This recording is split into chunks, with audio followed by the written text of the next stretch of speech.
Hello, hello, hello. Let's get started.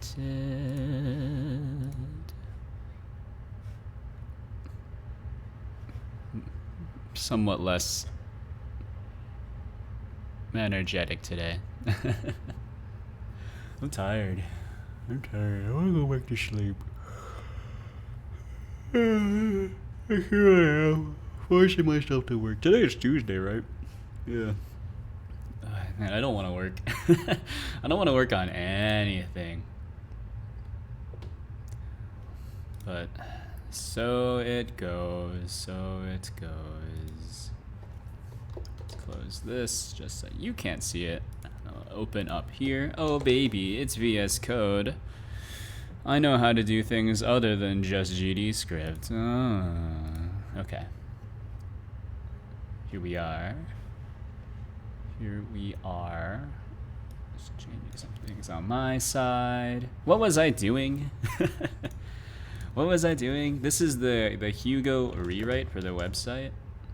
I'm going to be changing the name of it to just a website in a bit, since the website isn't anything super duper fancy, right? It's just a static site, which is fine. I actually need to do this for my own personal website in a little bit. And then also write the automation on my server to automatically pull every now and then. Anyways, VTube Studio. I've still to get a response on that. I popped into their server, but you know how that kind of stuff goes. You know how it goes.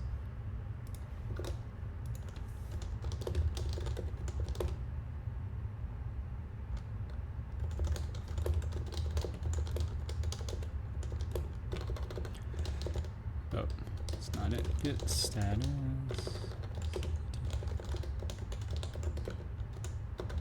YouTube Studio Tracker.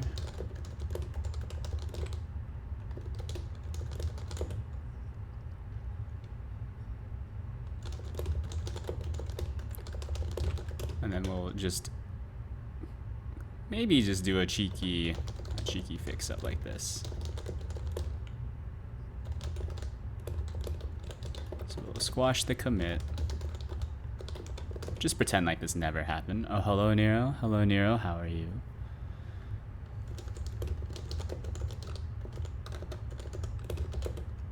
Oh, can't do that like that. Cancel. vpuppr course. So we squash it, and I think that means I don't need to do anything here because it's the same commit. Well, all right. Well, we can also squash this, I think. So git commit all fix up. Git rebase. Yeah, there we go. Just kind of pretend like it never happens. All right. Apparently, I'm not allowed to get push force. All right. Hold on. 1 second. We gotta love doing side projects instead of homework. That's how it is, man. That's how it is. You know, it's something that you don't really grow out of. You know.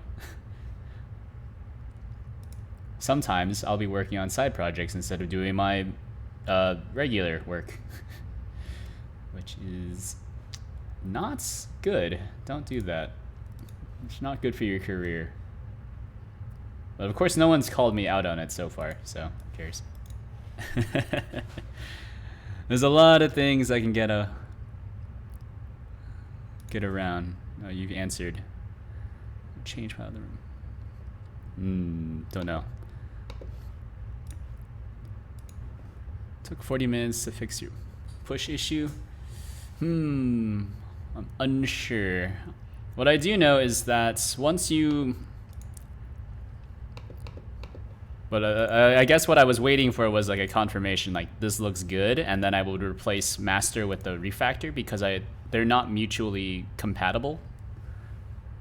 Like they're actually two completely separate commit histories. So the idea was that I would just overwrite master, and then everyone would just have to repull. Or you can do some fancy git stuff. So you would delete your local master branch and then re-pull from origin, and then everyone's happy more or less. All right, I'm allowed to force push. There we go. No one else is allowed to force push. Okay, and now I need to type in the auth code. Pretty sure GitHub hides this. I guess we'll find out.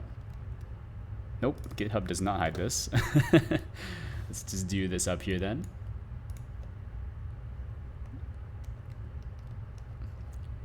So no one gets any funny ideas in the 10 seconds that an auth code is still valid. Oh. Need that, need here, then we'll push. Beautiful. Fair enough. Yeah.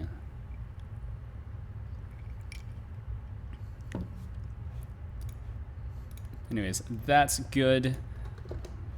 Don't remember exactly where I left off here though. Git branch. I think most of these are fine. Git branch, delete. Ba-ba. Ba-ba. Ba-ba. Nope, nope. Ah, crap. YouTube Studio. Da-da. I think that's good. And then Toml, that's right. I don't remember what fix interpolation and looseness not applied is. Git diff fix. I think that's fine, probably. Should probably get this off the screen. API, no. I need this though. Okay, we'll just keep this on screen. I need this for later. Here's the website. Get out of here. vpuppr. Stay in here. Did I merge that at some points? The fix interpolation stuff? I did. Okay. What's tonight's project? I'm just going to try to fix, or not fix, I'm just going to try to finish the blend shape UI stuff. Because I think it's not too bad. At least for a first pass at it, it shouldn't be too bad. So the big one is just exposing those values to the pub sub so that you can trigger it via like remote control.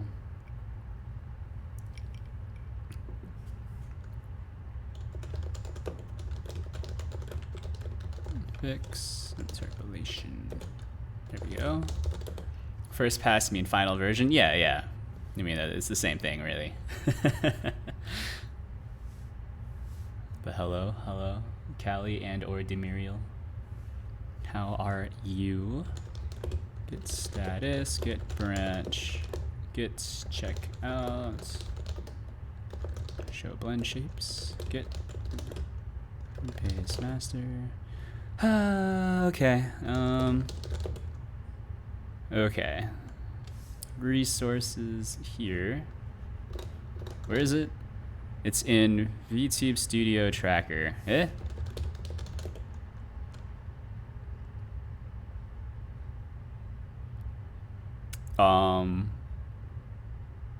Well, that's not good.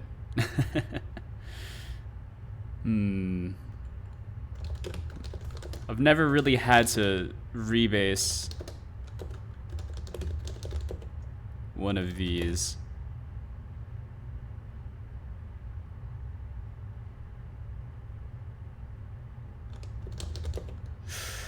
Yeah, okay. I've never had to rebase a submodule, so now I'm confused.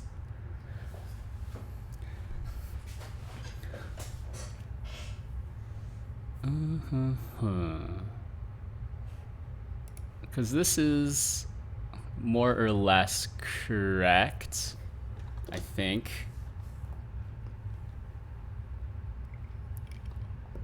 Oh no, what does this say? It says that just this entire thing is very strange. I don't know. I don't know how to fix this. View. Give me the fancy source control view, and then we can.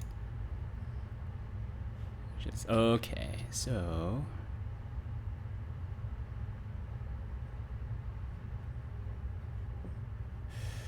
rebase,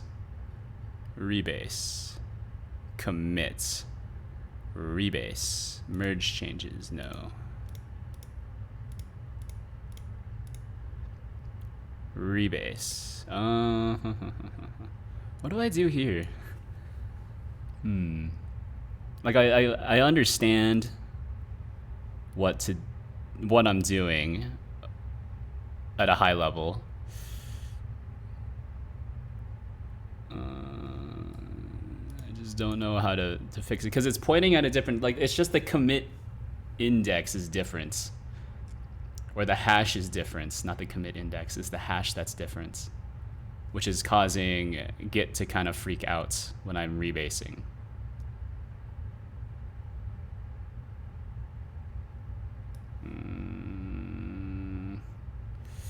Okay, I think what I'm going to do is I'm just going to roll this back.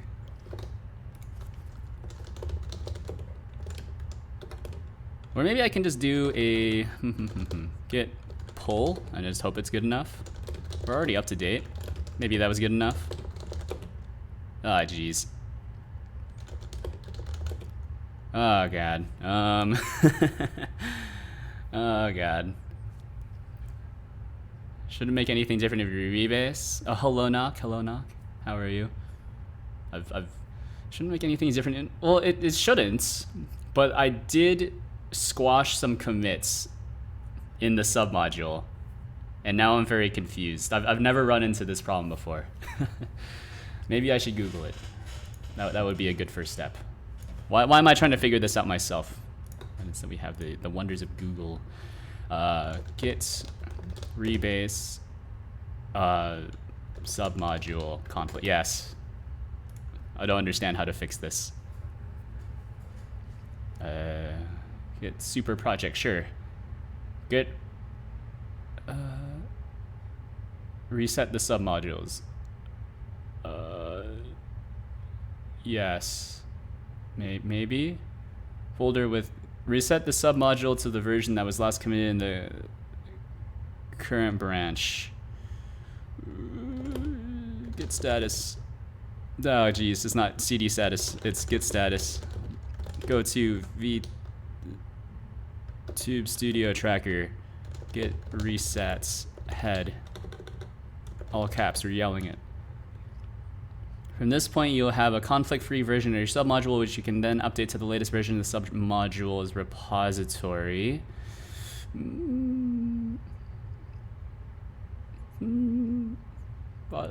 Sure, send me.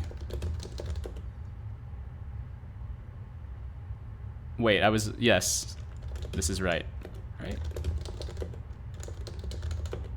That's right? No? I'm confused still. Git isn't very happy tonight. It's just this part.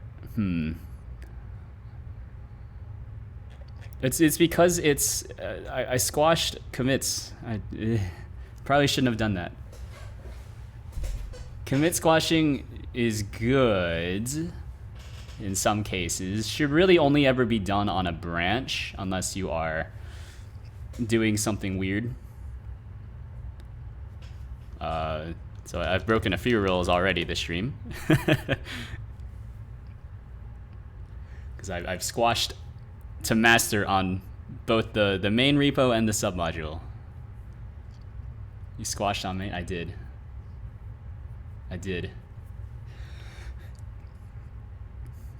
Don't talk about squashing in main in this chat. This is a Christian stream. Thank you very much. Squashing on main just sounds wrong, doesn't it? Set head.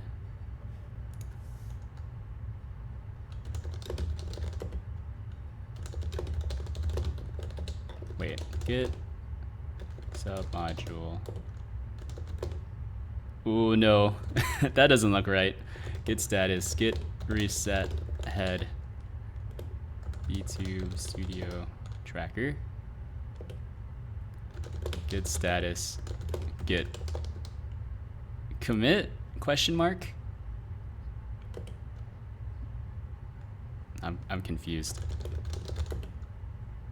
All conflicts fixed. Git run, git rebase, continue. We'll figure it out. Did I do it? Did I do it? Ooh, git push force. Send me. So this is fine, right? No? So I just need to check to see if this is right. Okay, that was it. That was it. What the heck did I do the first time? Because that didn't actually solve anything. Let's see you. Delete table. Don't you need to drop the table first and then delete it? I don't know.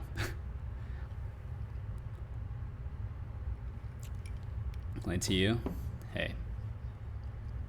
If I've learned anything from being on the internet, is that for every one degenerate of yourself, there's 10 people who are even more degenerate.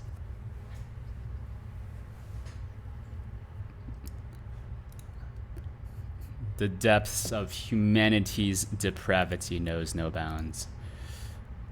I think this is fine though. Probably. Alright, SCM.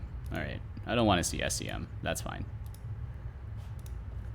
I think that's okay. Let's continue on with doing this stuff. Oh geez, look at this. This is Godot. It doesn't really work though, because there's a bug in one of my scripts that just allows for regular 3D models to be tracked. But I think this should work, yeah. If I were to write just a custom script for Godot, I think it would work, because it's also rigged. It also has mouth rigging, so that's pretty cool. So I start at the dark web. Fair enough. Godot, yeah, it's a... Someone made I guess an anime-esque model of Godot's mascot. Look at that, how cool. Look at that. Tracking doesn't really work though, kind of borked, that's my fault.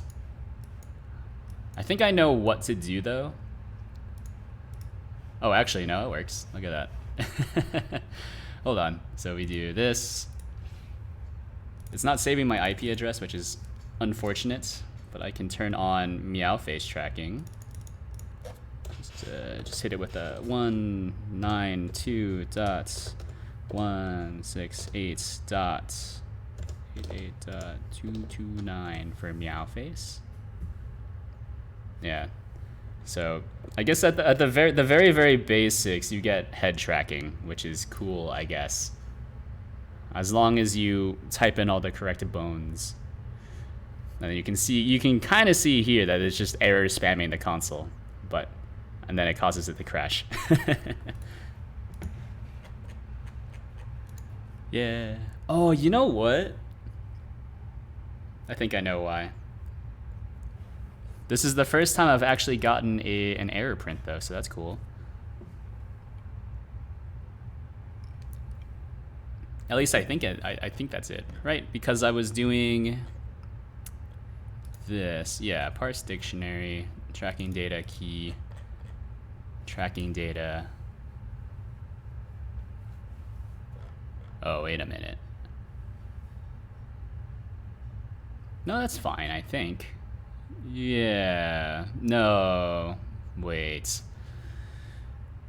I gotta think about that. I gotta think about that. Because I know what's causing this, right? We go to apply, everything gets applied here. Array ref. Okay, let's see what the source says. So you go to Godot, find it in this big list.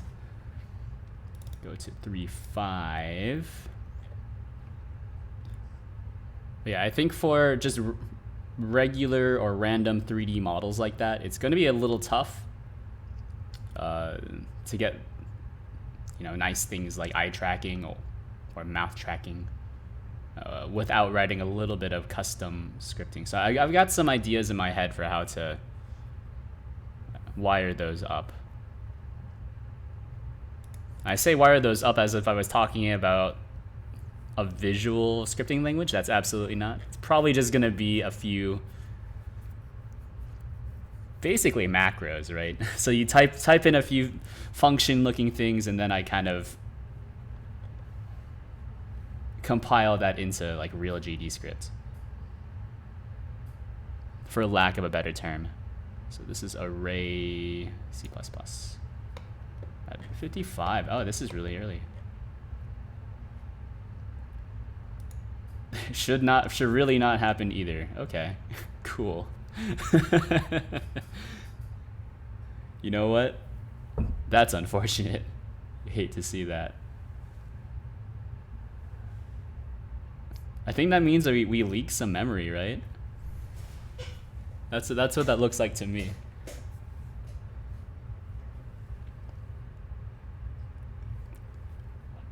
What does this mean? That means it's copying from the, oh, you know what? It's copying from the other array. Okay. So you get a reference, but for whatever reason, we're not able to increment the ref counts of our private array. So let's walk through this in my head. So we can ref this array, which means that we are assigning it basically like right here. Right, so we have the array, and then we just assign it. What I could do is just, instead of assigning a new array, right, because blend shapes, we know it's going to be an array. That's how it's parsed. We could just clear it, right, because we roughly know which values are going to be there. It's weird because Meowface doesn't give me all the keys every single time. It seems weird to me, but whatever. But what I think is happening is it's when it's replacing the array here, it's something strange happens. Something strange happens. Like it gets dropped here. In between here and here, it gets dropped.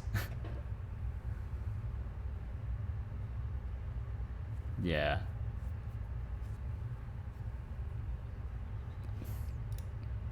I don't know. We'll think about it. That's neither here nor there, though. Let's do blend shapes. I think puppet traits. Custom updates. Yeah, this shouldn't be an error. I'm gonna change that later. Not in this commit though.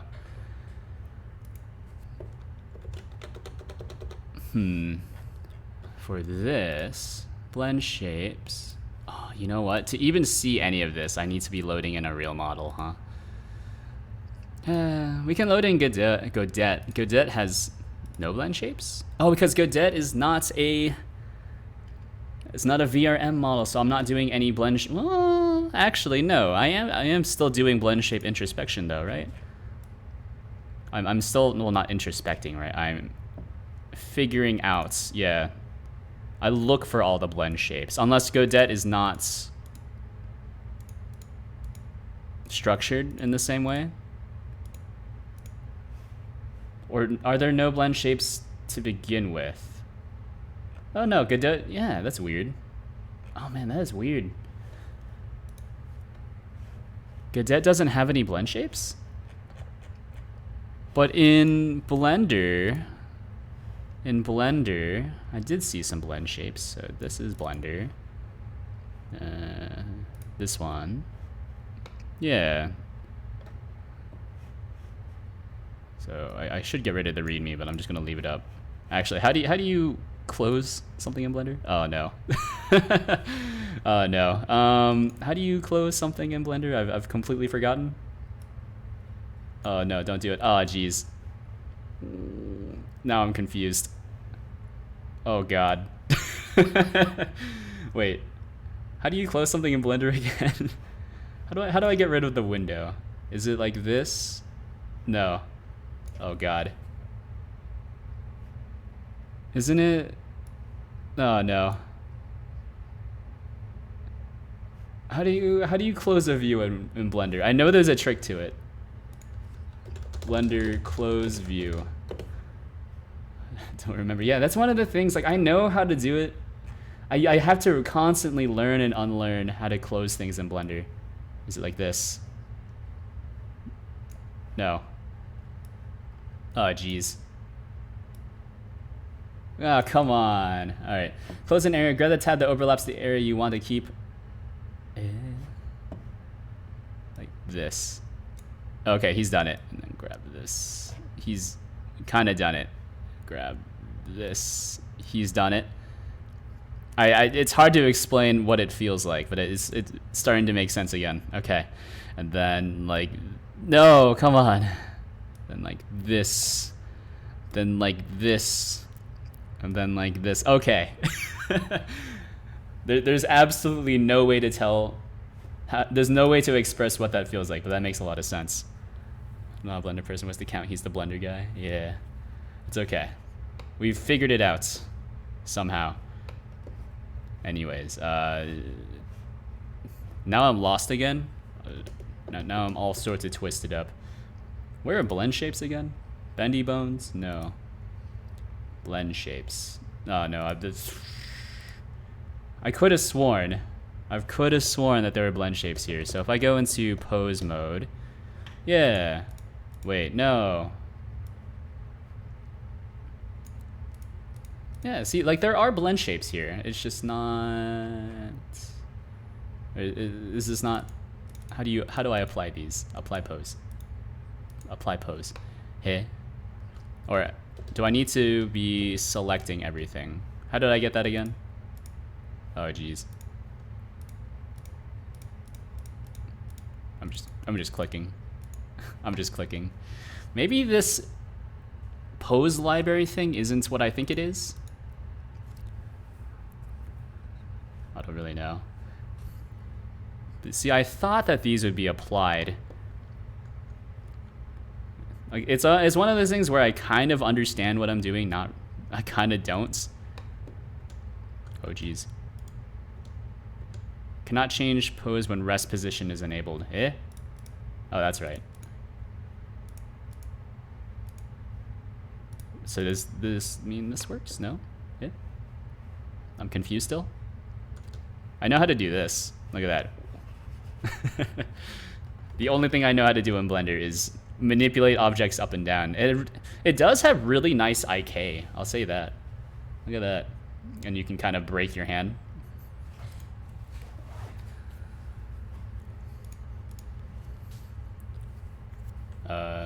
I guess the blend shapes don't work how I think they work though. Or maybe they're not real blend shapes, or maybe I'm just in the wrong thing. Because applying this pose isn't really working. Or select the bones that are used in this pose. Selected bones. It should only be here. Or maybe I should be selected somewhere else. So we go to edit. No. Go back to object mode. Click on you. Click, oh geez. This is the mesh. This is not what we want to be looking at. Actually, why can't I see all the bones anymore? Now I'm very confused. So viewport display in front. I feel like I'm losing my mind because I was able to see eye bones here, but now I just see like the standard rig bones. Did I break something? It wouldn't be the first time I've broken something. It's all right. Shouldn't show. Yeah, for whatever reason they weren't exported, right? They weren't exported here, so it's not detecting any blend shapes whatsoever. Which means that I think I messed something up when I was exporting, or maybe these aren't standard blend shapes. Maybe these are like Blender specific blend shapes. They're not like mesh blend shapes, if that makes sense. Right, because blend shapes are very CPU intensive. That's the one thing I do know, is that blend shapes are CPU bound. So whenever possible, you do want to be using bones instead of blend shapes. But maybe for that specific Blender project, they're using some sort of Blender plugin to do a thing, so it's more efficient. Anyways, this is ugly. It's also pretty weird how this works.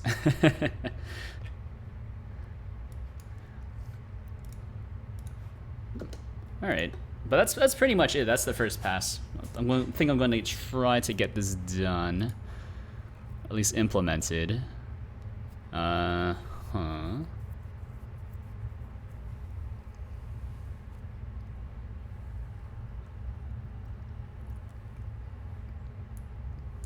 me think. Let me think. Let me think.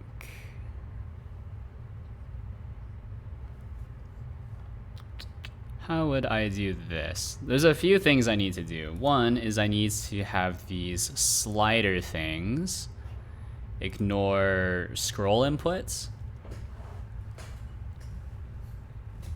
But they should only ignore scroll input. They should not ignore, I guess, other inputs. See, slider, my favorite kind of burger.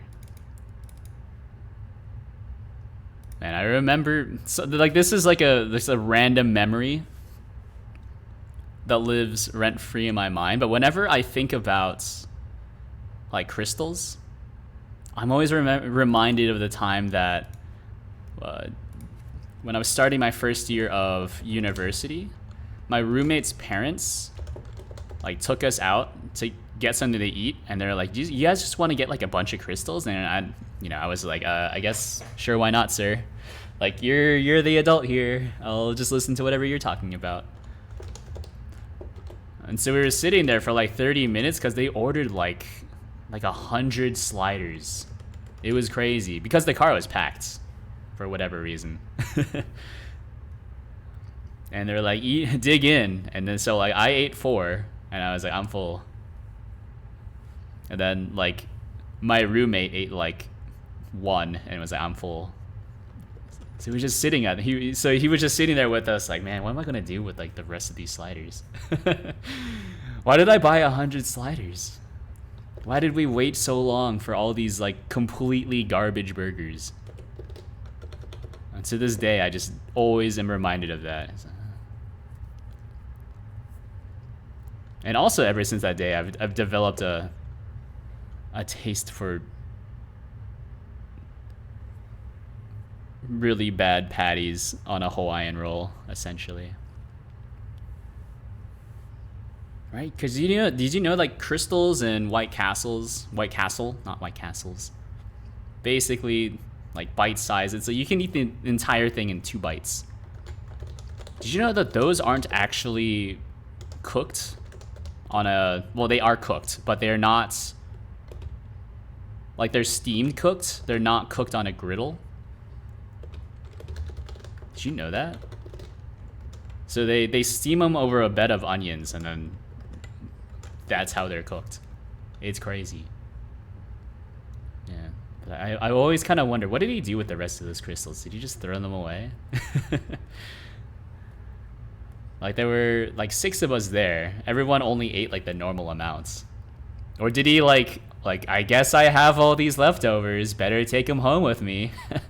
My wife never lets me get these. You know? There's so many things it could be. I don't know why I'm starting this again. I guess I'm just trying to see if disabling the scroll wheel works. Yeah, what do you know? So it can only be scrolled like this. There we go. Cooked on onions, yeah. They're steamed. They're cooked, yes. They're not, I guess, cooked in the normal way that you would think of, like cooking a hamburger patty. Tim Hortons sells sliders? Really? Is it any good? No, it's really bad. At least crystals is really bad. Well, it's not really bad, right? Like, it's not like they taste bad. It's just they taste really cheap. Which is why I love to eat them now.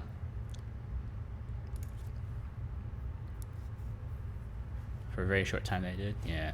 Like what they are is that they are a King's Hawaiian roll. It's basically, yeah, it's basically, oh geez. Hold on. I need the picture, yes. It's basically one of these. Just imagine you cut one of these in half, put like a steamed piece of ground beef and some onions on it, and that's the slider.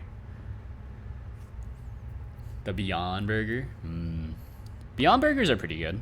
I actually do like the Beyond Burger.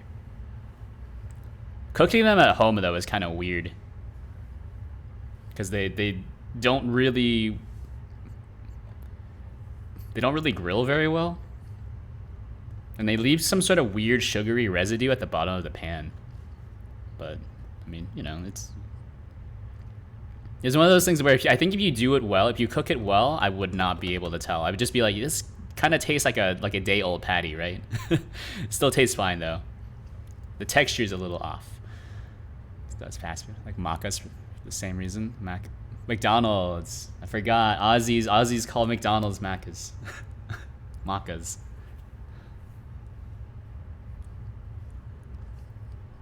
All right. Anyways, we need to hook these up. Blend shapes. I'm thinking blend shape name, the value, and then just options. I think I need to pass in the mesh name as well.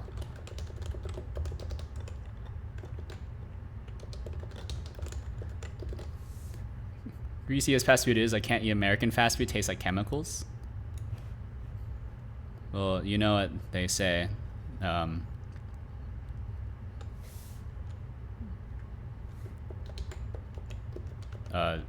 trying to remember what that specific verse of Radioactive is. I'm breathing in the chemicals. Whoa, I'm waking, I feel it in my bones. You know, you make my systems go. Welcome to the new age. Yeah, I don't know. I mean, they taste like chemicals, but they're tasty chemicals. So I don't really, not really complaining. All right, so we have the mesh name, we have the blend shape name. Maybe I just need to pass in a reference to the actual mesh. I think, maybe not, maybe. So I have the blend shape name. So from the blend shape list of things, puppet trait. What do you grab? You grab the dictionary to, it's a dictionary of string, which is the mesh name. And then that string to array of strings. So mesh name to an array of blend shape names in that mesh. That's right. Huh. So maybe I need to change this first so that it's something like this. Like it contains, it's basically a self-contained thingy, so no longer an array. So blend shape mapping extends. Well, we don't need to do that. Percent chemicals, 30% pink slime, 20% food. Hey, you know what? As long as that 30% pink slime has all the nutrients your body craves, I'm okay with that. Went to a random burger place I didn't know about. It was scary. I never tasted anything that good in my entire life. Fast food burgers after that, my taste buds are ruined. I've been there. 20% food is generous. Your burgers are really freaking good. They are. No, I've had like a really good burger before. I've had a really good steak before. Right, like I've paid $20 for a burger before, but that's because I was able to expense it. So whatever, right? But was that burger worth $20? Maybe. It was very good. Very buttery as well. But I've had a $120. I think it was just, I forget what it was. What was it? Was it a New York strip? $120 New York strip. It was a good cut. I was like, man, I would not pay 120 bucks for this, but if you told me like we'll sell you this for 50 bucks, I'd be like, yeah, I'm in. 120 is a bit too much though for any sort of meat, in my opinion, unless it's like Wagyu. But yeah, good food can get really good. I think there is 100% like it falls off at some point, and then after that you're just kind of paying for the ambiance, which in my opinion is around $50 to $60. So we can have the mesh name. Well, I guess we don't need to have the mesh name, right? We just need the mesh instance. CP mesh instance. And then this can just be a mapping of mesh name to blend shape mapping, and then the blend shape mapping will contain the mesh instance. And then all the blend shapes in that thing so that it's easy to manipulate afterwards. I think I can get rid of this as well. Currently commented out. Yeah, and then we can have the same functions available on there. So modify blend shape, get blend shape width. Can't beat farm fresh burgers. I've never had a farm fresh burger. If what you're talking about is like, I guess, eating local, or are you talking about eating a burger where the cow was like slaughtered right in front of you? One of these things is not like the other. I have eaten a chicken that was killed right in front of me. I was like, wow, this is a good tasting chicken. It does taste pretty good. It was a bit weird, just, you know, watching them kill it. I was like, oh, tastes pretty good. I would rather not have to look my food in the eyes though. Go for fancy food. Some poutine. I've had poutine once. I would like to eat more poutine in the future. I've had poutine twice, but one was, I think both times were like fast food poutine. We marinate, smoked charcoal, barbecued. Yeah, slaughter the cow yourself. I don't know. Does slaughtering it, like, I know like cooking it yourself makes food taste better, and then also cooking food outdoors also makes it taste better. So I guess it stands to reason that slaughtering the cow yourself would also make it taste better.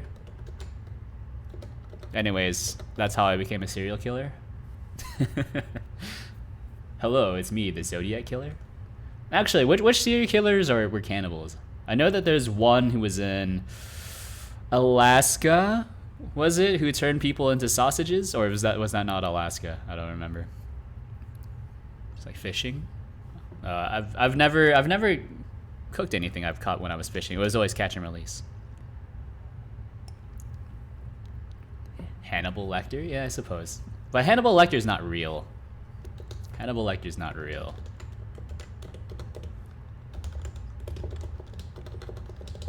Add blend shape. Yeah, blend shape. So we'll keep this as a string, right? And then we can have the same API as I have below, I think. That makes sense. So we can have like a modify blend shape, and then get blend shape weight value. So modify blend shape, so blend shape, and then to value, which is some sort of float. And then get blend shape weight. Or I guess it's more like set blend shape get blend shape, right? Set blend shape.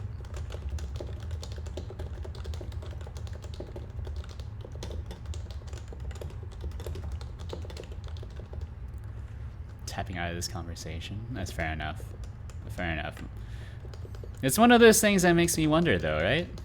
It's like, what if? Is it true that killing things yourself makes it taste better? It's hard to say. It's hard to say.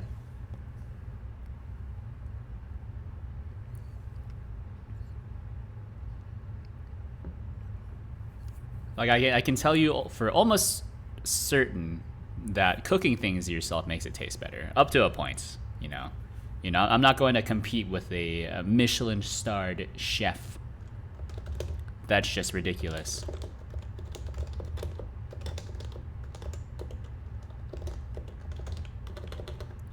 But I think, you know, if you're going out to your local Olive Garden or whatever your local pasta chain is, I'm pretty sure you could just do something similar yourself and it would taste almost as good.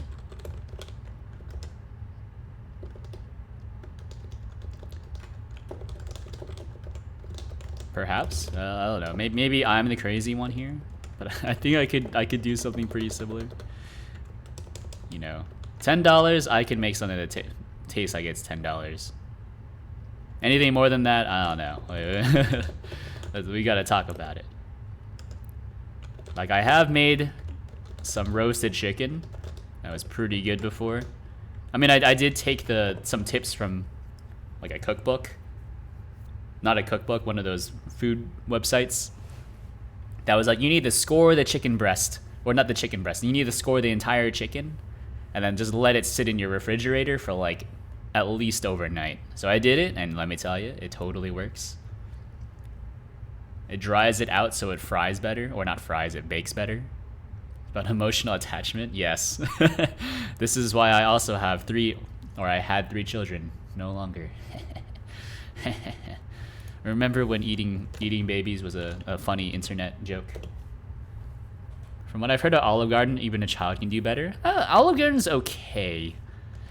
You know, they're really, at least where I'm at, they were really only known for their unlimited breadsticks, which were they were poppin', as the kids say. I don't think the kids say that though. Alright. Get blend shape. So what was the API for this? I don't really remember what I was doing here.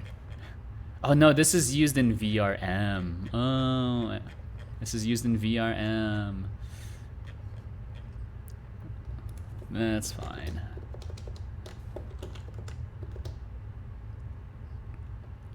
Void function cannot return a value. That's right. This is a float. Yeah, an Olive Garden? I don't know, actually. Olive Garden's in a weird place where I know a lot of people who like Olive Garden, but almost everyone I know also says that Olive Garden is pretty trash. So I'm not the only one that likes eating trash food. It's just that I'm one of the only people I know that openly admits to liking fast food. in the modern era.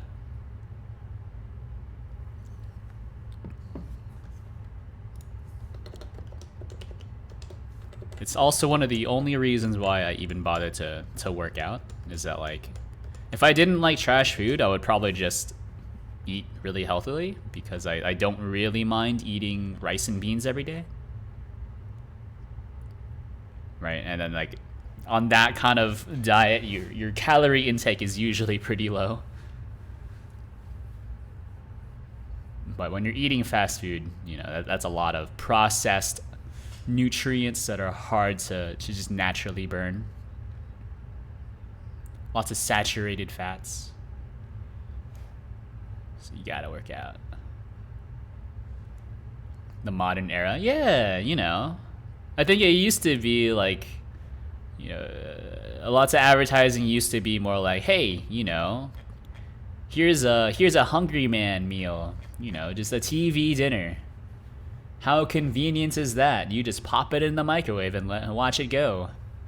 Yeah, that's not that's not great for you. But it used to be like more popular, more or less. Popular enough. All right, blend shape mapping. So we're going to change this. This is now a dictionary of string to blend shape mapping.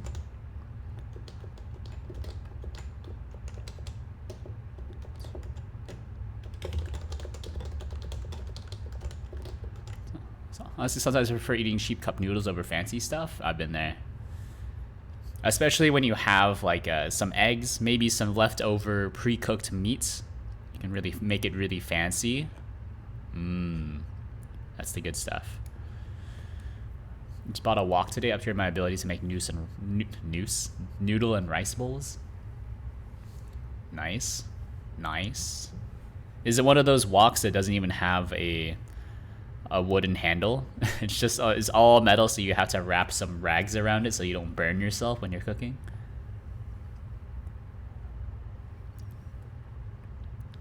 My parents have never owned a wok. My parents just use a regular pan, and they're, or I say my parents, my dad. My dad just always used a regular pan and made it work. Yeah, I know, I get it. Like woks, you kind of have more of a... everything kind of slides around a bit more. You can kind of get the same kind of thing. If you're just kind of aggressive with the pan. You get fancy with it. Shape names. Okay, hold on.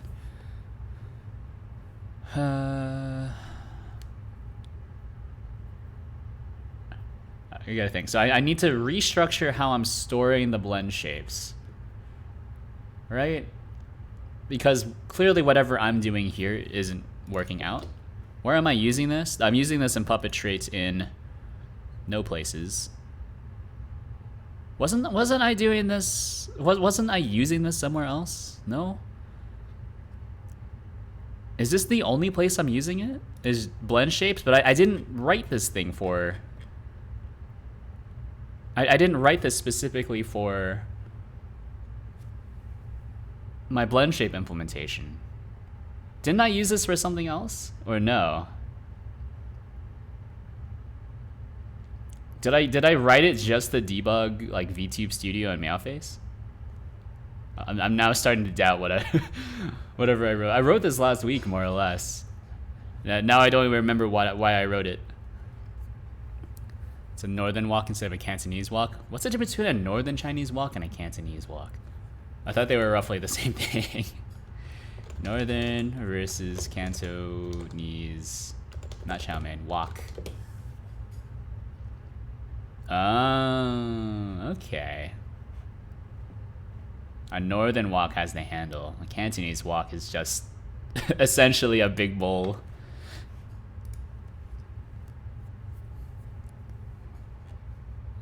Blend shape mapping. Okay. So then here, we'll just do...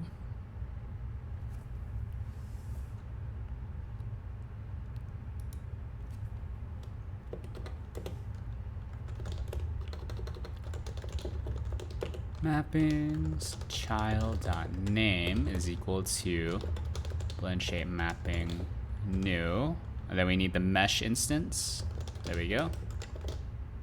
Just like that. Yeah, I'm thinking, I feel like I was using this for something else, but VS Code is telling me otherwise, so maybe I'm just crazy. So I'll get rid of this. We don't really need this anymore, don't need this anymore. And then I just need to think blend shape count, so we can do our, let's call it mapping, right? Blend shape mapping, new child.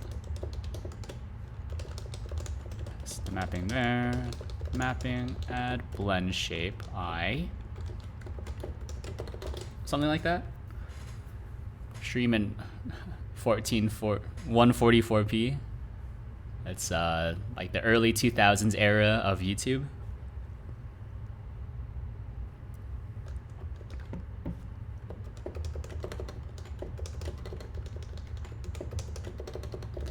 Okay, so given this, then I need to change how I'm doing blend shape mappings. Yeah, I only use it here. That's crazy, dude. So this is no longer valid, more or less, but I can still expose all blend shapes like this. So blend shapes, because it's just nice to be able to pull this kind of stuff. So blend shapes. And then some of these things I should be pulling from the configuration. Yeah, okay, so this stuff should be pulled from configuration. So we'll do model config, and which is just a very large file. Tracker address. Can't believe I forgot to get rid of those. Okay. Hold on. End region. That's right. Main lights not yet implemented. Main world environment not yet implemented. All this stuff not yet implemented. But let's see. Mouth tracking values. Mouth tracking is really only relevant for OpenCFace. So I think I'm going to get rid of this as well. So while we're here, we'll do some cleanup. I feel like this is no longer super valid. Metadata, that's fine. Model, that's fine. Region tracking. No, that's totally okay. Also, when is isn't the Genshin Impact 3.1 update dropping today? Wouldn't it be relevant for voice detection tracking? I guess you don't really need that though, right? If you're using Meowface or iFacial mocap, or maybe not VTube Studio at this point, but if you're using any of the other ones, it doesn't really matter. Okay, what was it called? We'll keep it. Mouth tracking values, we'll keep it here.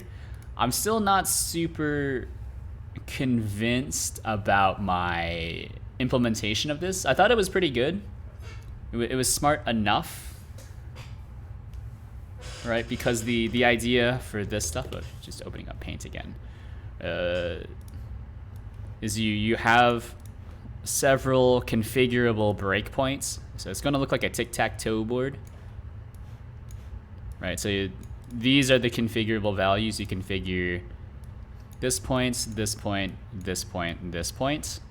So that maps to mouth open group 1, 2, so 1, 2, and then mouth wide 1, 2, 1, 2, right? So then you have like from oo to e. the sounds oo to e. So we'll call like this would be oo, this would be e, and then you have ah, o, oo. Wait, that's not really how that works. Anyways, I had that written out somewhere.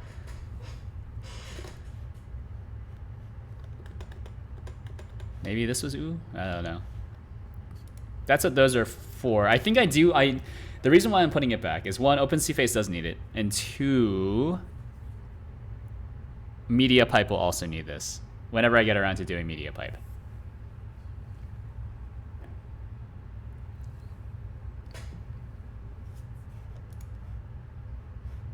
Whenever I get around to doing MediaPipe. But for blend shape mapping, let's see, features. Yeah, so this is just kind of its own thing. So this is, or where did I put bones? Is bones just kind of a thing? Oh, bones is kind of in the wrong place because this is no longer relevant to model, huh?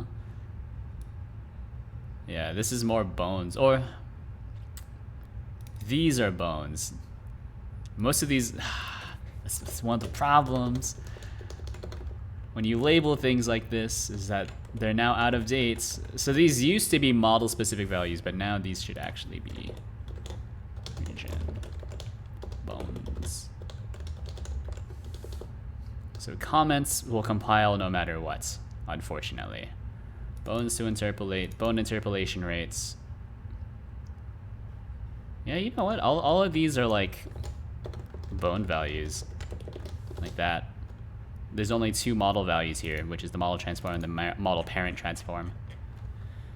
So blend shapes, this one is in a similar fashion. I gotta think though. So how do I reconcile this?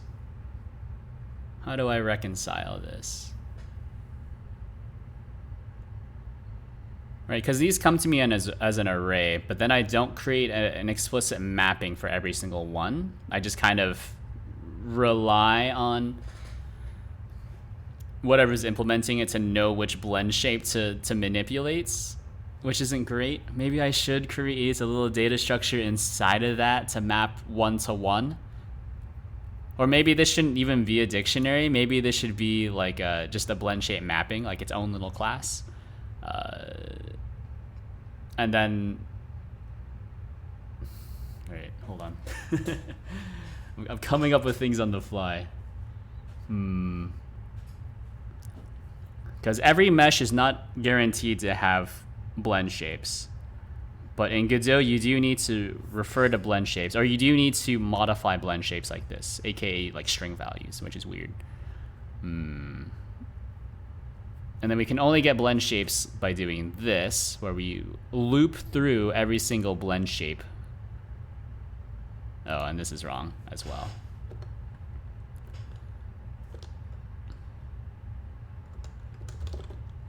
Yeah, get blend shape name.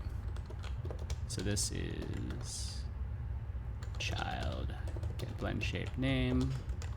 So get blend shape name takes an index. Yeah, that's very strange. Because you can only modify blend shapes by, you don't modify blend shapes by index, you modify blend shapes by name, which is weird.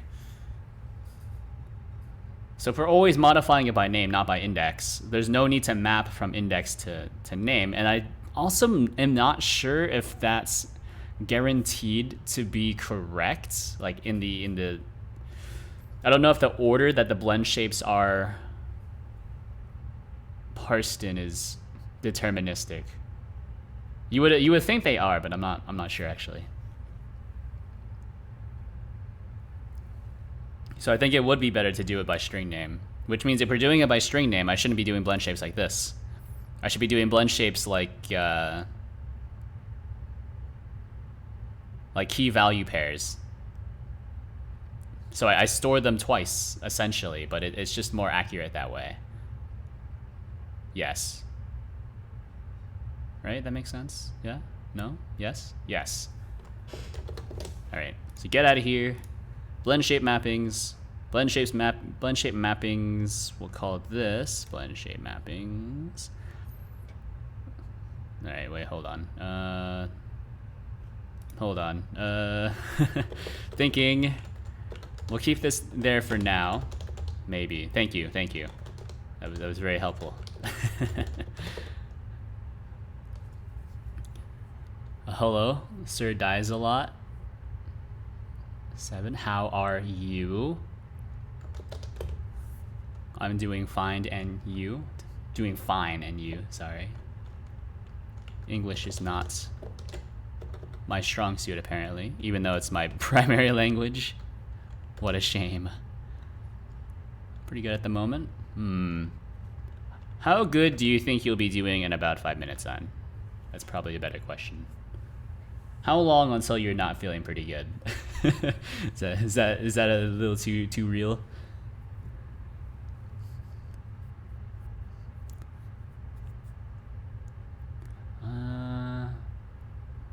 So how do I want to do this? What I'm working on is vpuppr. You can find it on GitHub. I'm sure that my bot is not working, but is my bot working? No, my bot is currently dead. No, my bot's here. It's just very slow. Let's go. There's virtual puppet project vpuppr. I guess someone shared it somewhere because we got like 10 more stars. Oh baby. But this is what I'm working on. You can get the Alpha 2 release here under releases. Look at that, Alpha 2. Oh baby. It is for doing this kind of stuff. This is actually called OpenCFaceGD, but it's roughly the same functionality. Americans don't speak English. Y'all speak bastard English. I'm bastard. I don't know. Have you ever noticed how when like British people sing, they do it in American accents? I'm just saying. Just saying. They don't sing in, like a Cockney accent. They sing in an American accent.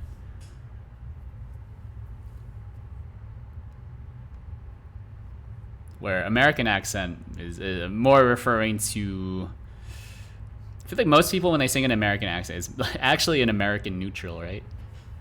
So like the Philadelphia, Ohio area, right? When people sing in like a Southern accent, it's mostly for country. So I'm trying to think, how do I do this? So blend shapes are not stored by index. Bones are actually stored by index, not by name, which is weird.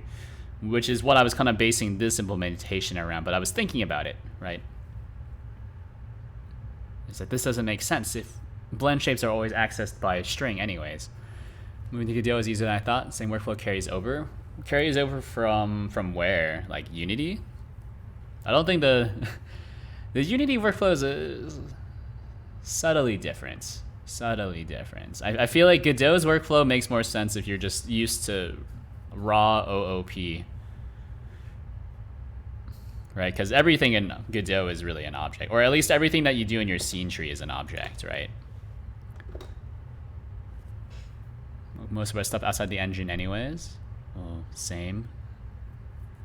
Or I guess I'm not doing most of my stuff using the Godot's node workflow, as you can see here. Then I also have some C++ modules just doing their thing. vpuppr Unreal Engine 5 port when? Never. Sorry. It's probably never gonna happen.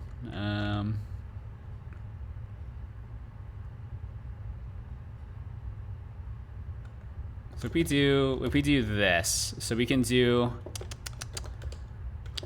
hold on, mappings. So this is a dictionary of, it's a dictionary of string to, hold on. There's a good way of doing this. I just need to think about it. I would like to do it so it's blend shape. So it's a blend shaped. Oh geez, what the heck did I? Oh no. How do I? Oh no, I put my keyboard into Bluetooth mode. Unhook it.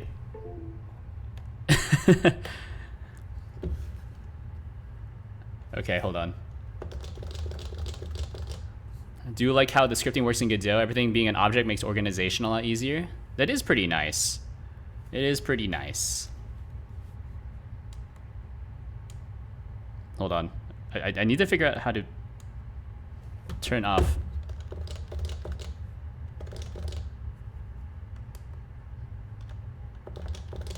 Oh no, did I just break my keyboard?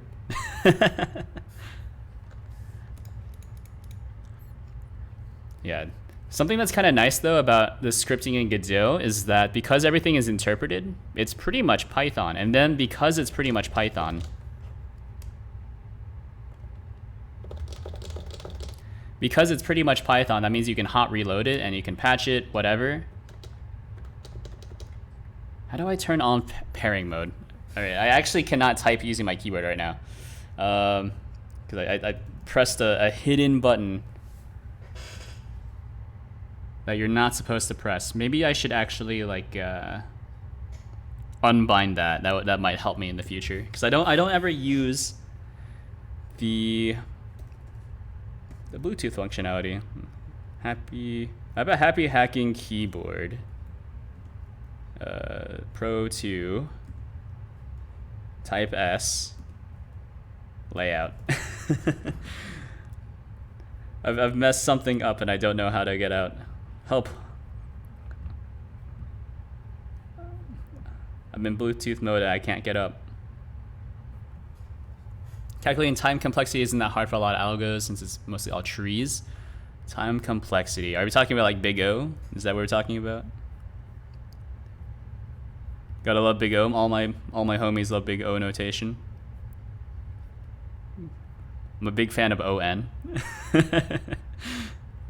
The worst one.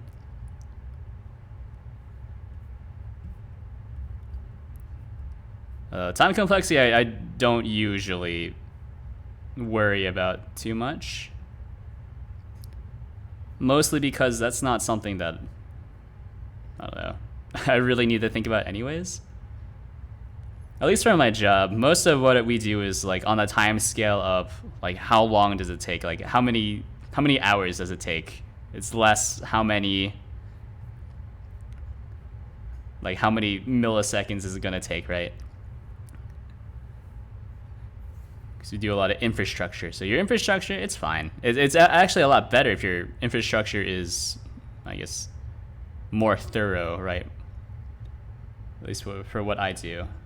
All right, hold on. I've broken my keyboard. It's currently in pairing mode, but I don't know how to unpair it. That's my bad.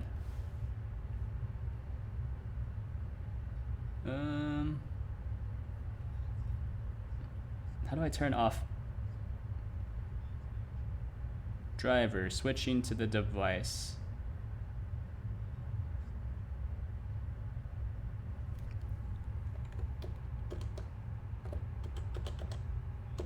How do I turn off pairing mode? I pressed all the things. Registering pairing. So I need to press function Q, function Z delete. How do I get out? Function Z delete. Function Z delete. Are we here? Are we back? Are we back? I work in automotive, so I had to know that stuff well. I make computer vision ML goes for autonomous cars. I help support software to help squeeze consumers dry of their money because they're not able to make their credit card payments in time. So I guess you're helping people, and I'm counterbalancing you. It's a yin and yang kind of thing. Okay, so then we'll unplug. There we go. We're back. All right. So note to self: don't press function Q ever again. Unfortunately, I do have function WASD mapped to arrow keys. Cause like, okay, so this is the Happy Hacking keyboard layout. Yeah. So this is the layout that I'm using, by the way, which is why I'm very confused about how this kind of works. So you might notice that there are no arrow keys. That's because the open square brackets, colon, what is it called? Apostrophe and / are mapped to function, or function up, left, right, down. But then I also have mapped this left alt to also be a function key, so I can hit function WASD for arrow keys. So I like having two sets of arrow keys because I'm a weirdo. Very similar to game AF from my experience, mostly state machines and decision trees. Nice, nice. I can tell you that my work does not really map back to game development.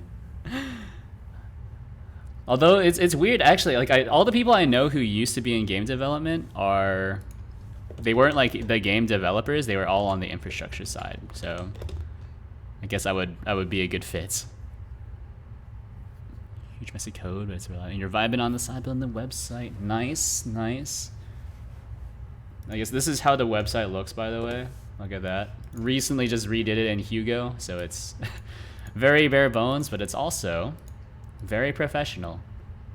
Very professional. Very, very sterile, which is my favorite. There's nothing like my current website, which is one, it's wrong, but two, it's also kind of weird. I think I'm going to keep my website like this, just because it's weird. But we'll keep vpuppr as something more professional. So this will be currently a grad student. Nice. I'm assuming that you're studying computer science. So this is string to something. So this should be bone, or not bone name. This should be blend shape name. Can't type. Blend shape name to. It should be blend shape name to. Like the. It should be blend shape name to the mapping.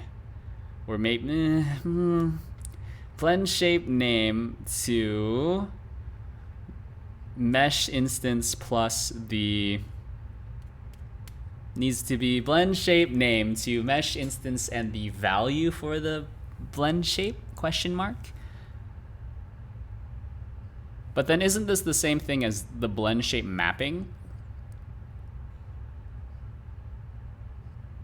Or I guess what you could do, I gotta think, gotta think. Masters in something computer engineering. Love the weirdness of your website. Yeah, well, you know, if you want to check out timothyyuan.io, just know that the resume is currently out of date. It's also kind of wrong. External class I have mobile robotics and information retrieval and data mining. I've done a little bit of data mining myself. I didn't study computer science, which means that all my solutions are more or less brute force, where they use the most naive algorithm possible, but also like, does it work? Yes, kind of, perhaps. Blend shape name to a dictionary of, it shouldn't be a dictionary, right? So we should have like an inner mapping. So this should be some sort of mesh to value.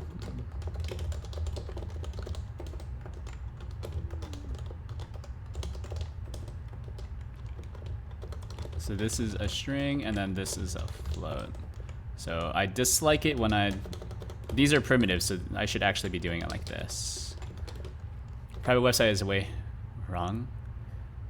Is it? What do you mean? What's wrong with my website? Is something wrong? I did graduate oh yeah, well, if you ignore this part, like this, I don't have a double degree in management information systems twice. I have a degree in management information systems and a degree in risk management and insurance, aka corporate risk management. But I did graduate from UGA in 2019 as well, taking classes on the side because I had to drop a class in my final semester.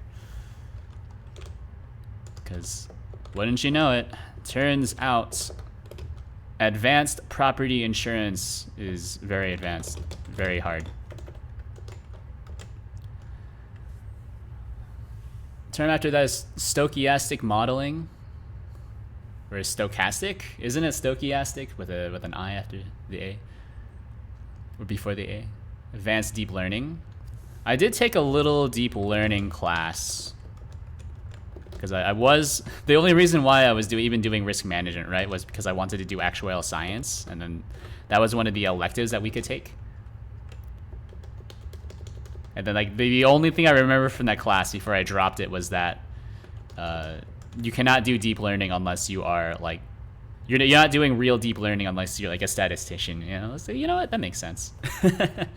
Yeah, I guess I get it, yeah. Because I guess you like, if you're not writing your own ML models, it's not really deep learning. You're just kind of running data sets through it. You're just running data sets through someone else's model. What happens if you redeem hydrate 10 times? Thank you very much for redeeming a hydrate dash. I think you can only redeem hydrate 3 times per stream, so.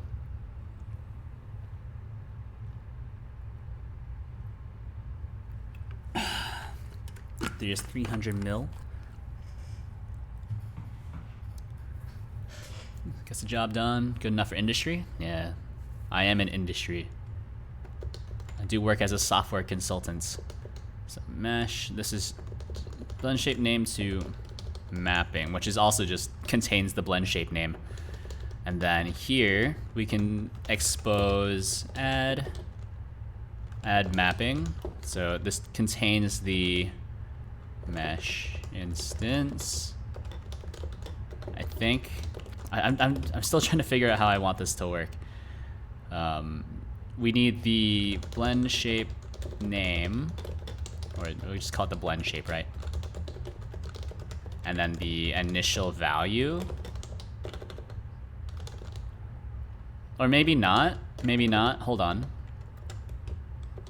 Maybe yes. Maybe yes. Hold on. There might be an initial value. I have no idea.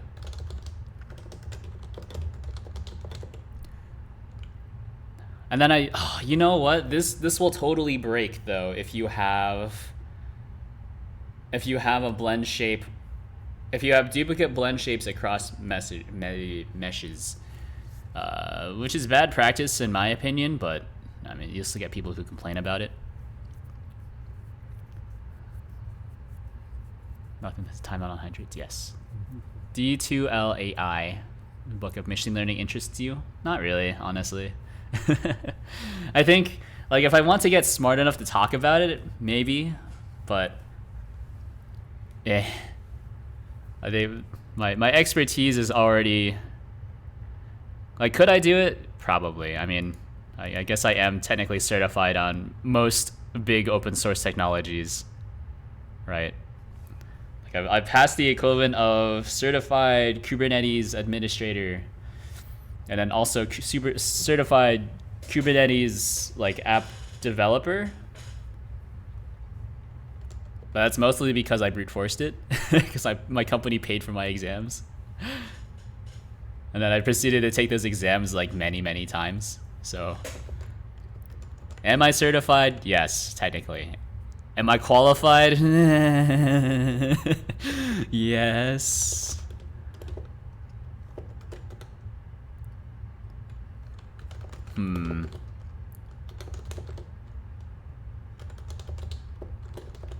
Get blend shapes. This will give you an array. Return mappings keys, I guess. I still need to think about how I'm going to handle this per mesh. Maybe I should be doing this per mesh name, or maybe I should just explode when we run into a duplicate. Yeah, you know what? What if we just explode? What if we just explode? Or actually, no, we don't have to explode. What we can do is we can combine them. No, I think I am going to explode, and then just blame the modeler instead. Master's degree to design how a deep neural network architecture that's optimized provided for my bachelor's thesis. That would be your master's thesis. I barely know anything compared to most experts in the field. Just teach intro to machine learning, intro computer vision. Oh baby, talking about computer vision. This is computer vision. I didn't write it though. I only wrote the automation for generating binaries for it. See, I don't really do any of the machine learning stuff or the AI stuff. I mostly just do the replace dumb labor, aka replace system admins with our own automation. And then after that, I need to upskill so I don't get replaced, etc., right? Because we do Ansible automation, but then they're also doing advanced cluster management, which helps automate the management of clusters, which means I need to upskill that because that's written so it replaces people like me. So to avoid being replaced, that I need to learn how to use that tool. Blah, blah, blah. It's a rat race. So blend shape is equal to... Just give me an init. Give me an init. P mesh. Yeah, and do I really want to get out of it? No, I think I'm pretty good at what I do. Do I feel bad about it? A little bit. Does it make me pretty good money? Also, yeah. A little bit. Compared to the amount of work it is, since it's all just automation, right? Just matrices? Yeah, I don't know anything about. Mathematics is my weakest point, which is why I stopped doing actuarial science. Is like, I was really good at like multivariable calculus. You know, if we're talking about, you know, solving for a specific value, I was really good at that. But once we start getting into like calculating, you know, what's the value of a, like an annuity in its second term at like 10% interest compounding. I'm like, I don't know, man. I don't know. Just plug it into the calculator. But you're not allowed to plug anything into a calculator when you're at like a higher level mathematics. After all the certifications and whatnot, did you decide to go? What did you decide to do with your life? Duck? Yes, exactly. I became the smartest duck known to man.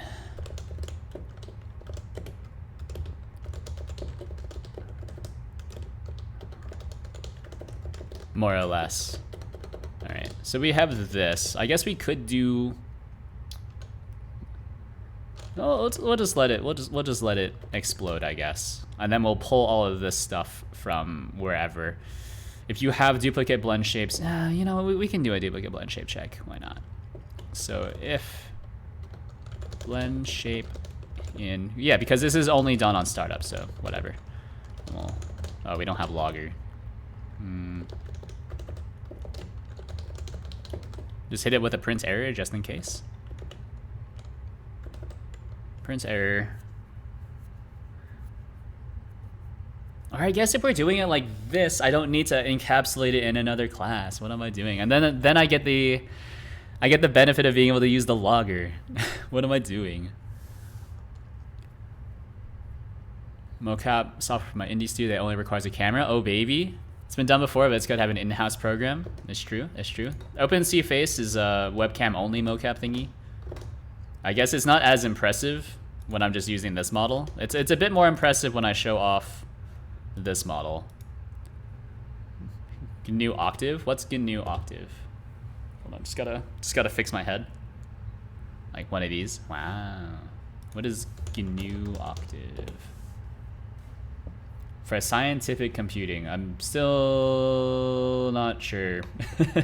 Still not sure, but sure. Oh, I've clicked on it before. I've read the article and then got nothing from it. That sounds about right for me.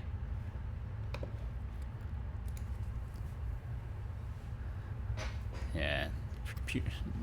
Network test. It's the probability of a certain amount of bits being received incorrectly. Octave is an open source clone of MATLAB. It's MATLAB. I hate MATLAB. I've used MATLAB before. It was bizarre. It was bizarre. That's the best thing I can say about it. All right, so blend shape mapping. So I can actually take this out. So if we just do this. So I should it be mesh names? I feel like you shouldn't need to know mesh names. Like it doesn't make any sense. But it does help if you're able to differentiate between the different meshes. I gotta think about this. I gotta think about that. That's tough. That's tough. Because I don't need like another wrapper class for this. Like, I feel like I just need to have this,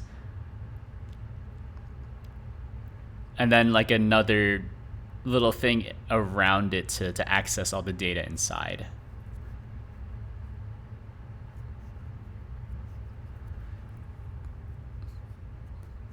MATLAB is super popular in automotive. Really?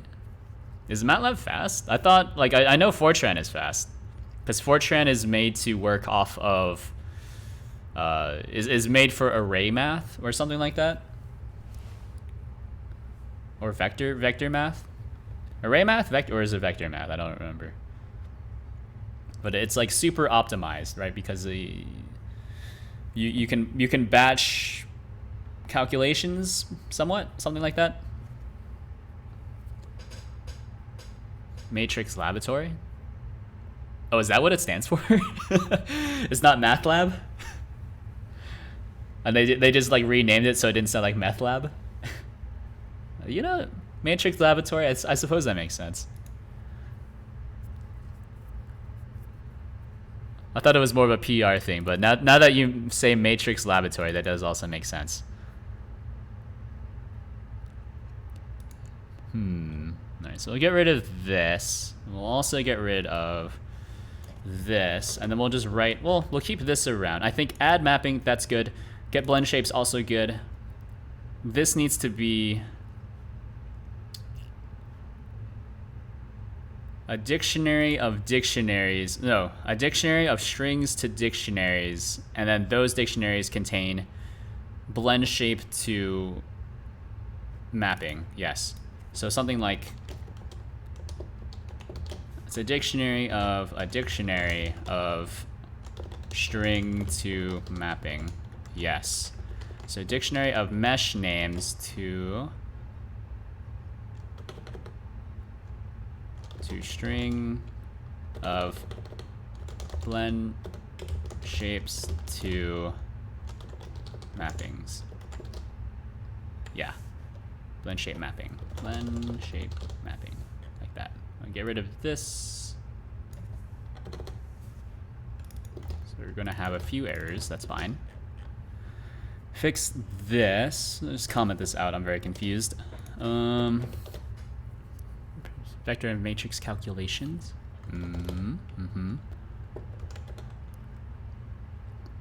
Alright, so blend shape mappings. So child.name. So that's the well, hold on, that's the mesh name.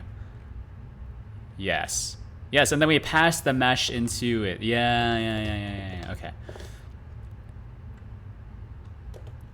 Okay. And then for I in child mesh get blend shape counts. We can design a neural network architecture with visual coding, then it generates a C code. Gotta love code generation. Big fan, big fan. The REPL I wrote for Godot works not in a similar way, but it does do some code generation. I actually recently found out it's not the first of its kind. Someone else made a REPL before me, but it's also like more or less unknown because that's not what people want, right? People don't want, I guess, flexibility. What they want is ease of use. As unintuitive as that sounds, it's one of those things that like you would think that people want freedom, but what they actually want is it to just work, which is also a reason why like things like the Fediverse doesn't really work out, right? Because no one wants to manage their own instance. They just want to be where everyone else is. And my initial research, I can recreate that in MATLAB. I wish you good luck. I have not programmed in MATLAB in a very, very long time. I think the closest I've done recently is R. I don't mind R. R is fine. I do dislike how R starts indexing at 1. I think MATLAB also starts indexing at 1, right? That's my biggest pet peeve with any language, is if it starts indexing at 1.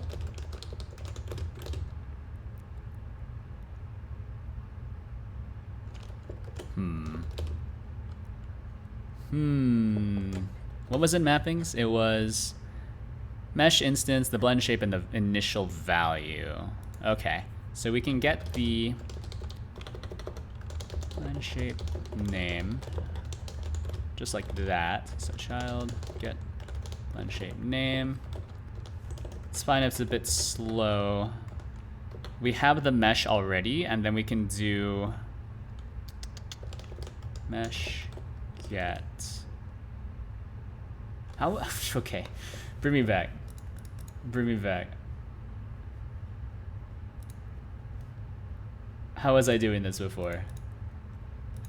Because wasn't there like there was something special I was doing when I wanted to manipulate the blend shapes? Or maybe I wasn't even using them. I guess we'll think about it. Module Club in my university is using ROS, C++ to create an AI self-driving boat. Ooh. Isn't a self-driving boat a little easier to do than like a self-driving car? Because like a boat, you just need to push yourself from the back. And then after that, then it's just a single rudder. I guess like a car is fairly similar as well, but you don't really have any bumps to to worry about in a boat, right? Maybe that's wrong. Alright, let's see. Resources. Everything's implemented as an extension. How do I do these blend shapes? I know that these were doing like morph stuff, but they were via like animation names. Maybe this should be blend shape name. And then these blend shape names should actually be called like blend shape. Like that. And then we can do blend shape name is the value, or the initial value, right? Because I think it is incorrect to assume that... I think it's incorrect to assume that every single... Oh, hold on. It's not on the mesh. It's incorrect to assume that every single model will come with zeroed out blend shapes. So we have to do it like this.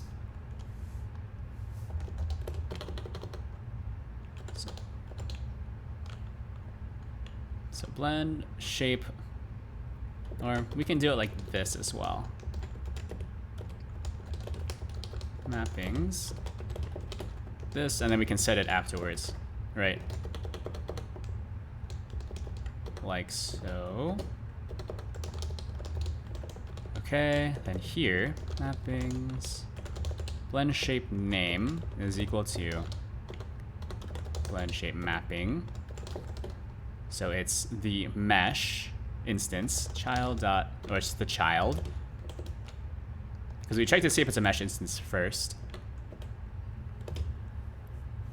It's nature, and because it's the ocean, yeah. Working. Boats have more 3D space than cars. I guess, yeah, you could go under the waves. You could go underwater at some point. That's true. I guess on cars, you have a more definite feel for where your bottom is. Because it's just the road.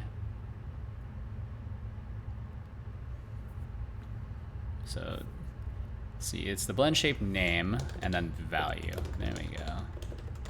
And then we set the mappings afterwards. I think that process makes sense. And then after this, then I just need to... So mappings, we're getting rid of that, but add to mapping, nope. Get blend shapes, yes. Get blend shapes.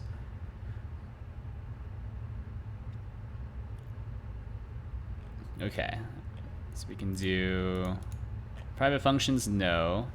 This is on puppetry. Get bone names, that's a pretty good one. Reset all bone poses, that's also pretty good. Custom update, pretty good. We'll just put it here. So get blend shapes. And so we can do it, you can do it for a specific mesh if you know which mesh you're looking for. Or for a specific mesh instance.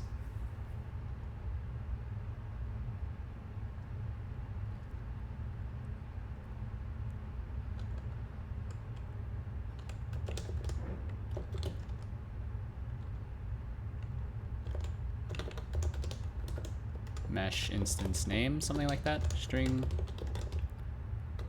But we can also set this to just default value nothing. This will return an array of whatever.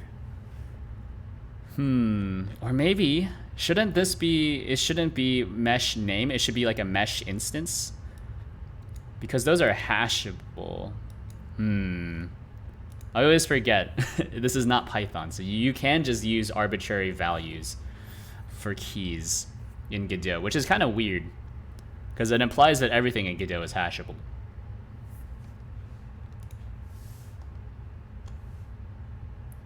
That's fine. Hold on. Get mesh names. Let's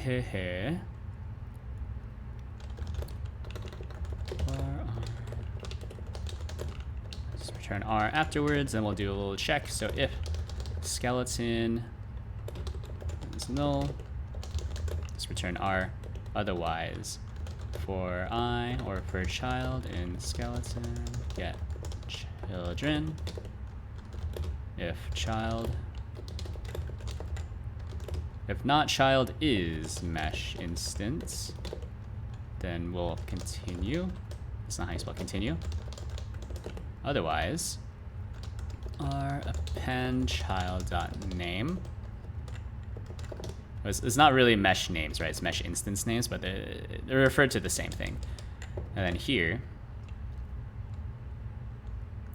get blend shape. So you can do it by mesh name. So if mesh name is defined, we'll only look for blend shapes for that specific mesh instance. Otherwise, we'll just grab all of them and slap them into an array. And then hopefully you won't have any repeats. You might have repeats. It's possible.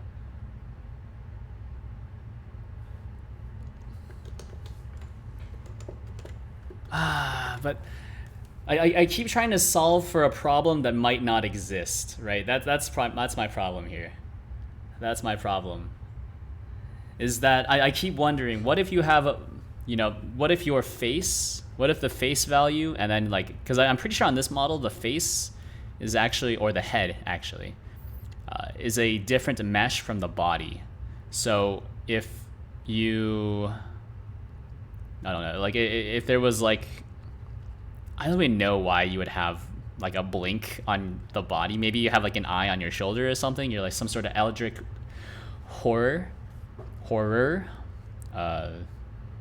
Maybe you would have like a left blink on both meshes, and then that would conflict. I'm not sure if that's allowed though.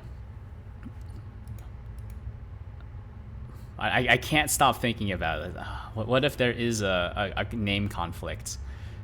So I can't do this in the most naive way. I'm gonna refill my drink. I'm gonna think about it. BRB.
Hello. My back is hurting, man. But I'm not supposed to be standing on my left heel, because that tendon is ultra pulled. Get blend shapes. You know what? You know what?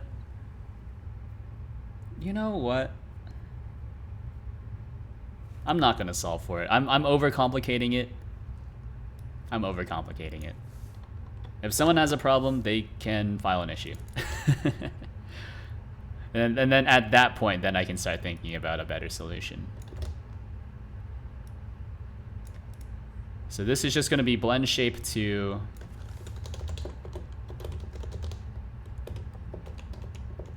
blend shape mapping. Yeah, because for most models anyways, people are going to be using distinct blend shape names, because they all have to run through like the VRM converter. So that's fine. Get rid of this one. I guess we could like, no, get blend shapes. Return blend shape mappings, keys, that's fine. Not a huge reason why you would want to do that, but whatever. This one, mappings, nope. This one, yeah, we're just gonna simplify this, that's fine. What is your problem? Blend shape name. Oh, that's right. Hold on. This.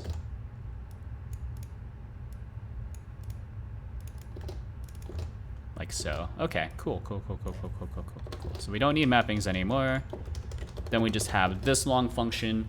We'll add it to do, saying that to do, this will break if there are duplicate blend shapes, or if there are blend shapes with the same name. If there are blend shapes with the same name on different meshes. Yeah. I think nowadays, now that I don't really type all that much anymore, I think my typing speed has gone way down. Yeah, nowadays, the reason why I'm also able to just randomly work on like vpuppr in my workday is because it takes 45 minutes. I think we actually got it down to roughly 40 minutes now to deploy a new Kubernetes cluster, or it's actually OpenShift cluster. And if there's any problem, then we need to run the teardown scripts, make the change, and then run it again. And then, I guess, amusingly is that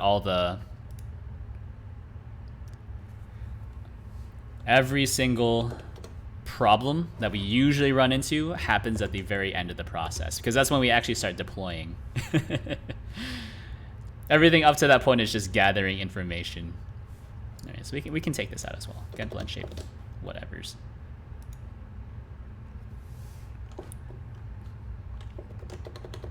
But we can do like set blend shape, something like that. Let's go up here. Blend shape mappings. This is a string to whatever, right? Func. Or I guess modify blend shape. This is roughly the same thing, but one of them is an internal function and one of them is an external function. That's fine. Modify blend shape. I don't feel weird about it. Blend shape. String value float. So it's really the same thing if you think about it. So this will go into blend shape mappings. Blend shape. We'll let it explode if it doesn't exist. That's fine. We won't do it null safe because this is on a hot path. So blend shape mesh set blend shape value, something like that. It's weird. It's weird.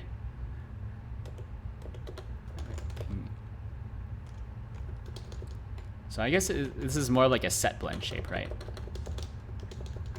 Get blend shape, which is what I had before.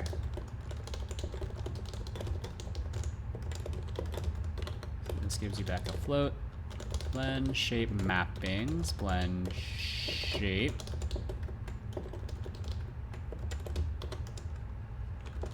Value. Oh, hold on.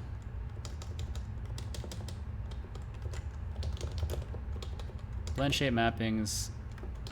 Oh, I need to do this. Blend shape mapping is equal to blend shape mappings, plural. Grab the blend shape, which grab the mapping from the blend shape mappings via the blend shape name. It gives you your mapping, which then allows me to do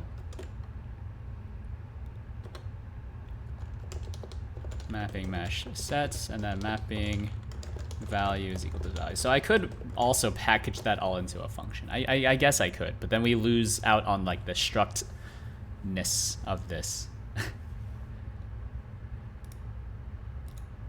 I don't know. Is it easier to read? It might be.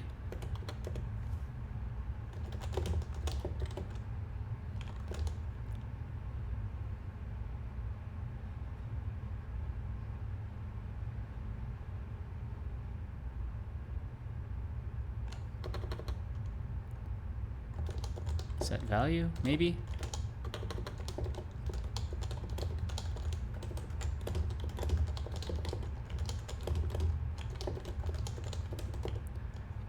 And then mesh, set blend shape.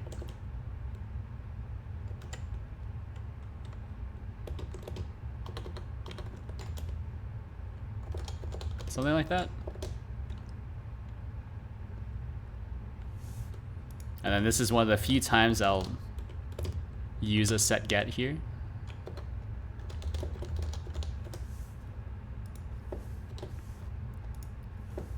Not usually a big fan of doing things like that though. But in this instance, I think it does make sense. I think it does make sense in this one very narrow instance. Because it is self-contained. Otherwise, I'm not a huge fan of the indirection, right? I prefer to be explicit over implicit. We'll see if it works. I think this makes sense. And then here, this is actually blend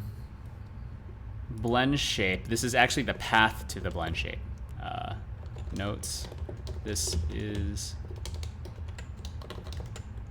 the node path to the, or the property path to the blend shape, not just the name. Yeah, which means I need to change how this is done. So blend shape name is not this. This is the blend shape name. So grab this, boom, boom, boom, and a little bit of string formatting. Yeah, he's done it. So this is the blend shape name. This is the initial value, which is almost certainly going to be 0. Then we create the mapping. So this is the blend shape name with no property path. Is equal to the blend shape mapping, which contains the mesh instance, or a pointer to the mesh instance, or reference to the mesh instance, the property path to the blend shape, and then the initial value. And then this initial value holds on to itself. And then I think we also want to do this, where we subscribe. We want to subscribe this part to the pub sub that I have set up. So subscribe, you know, remember to like and subscribe, etc., etc. Remember when I was a kid, I was like, man, I really want to be a YouTuber. Not even, I was about to say I really want to be a VTuber. I really want to be a YouTuber. But I think, as with all ages, or as with all time periods, it's always a bad idea. It should not be something that you aspire to be. It's more just like something you accidentally fall into.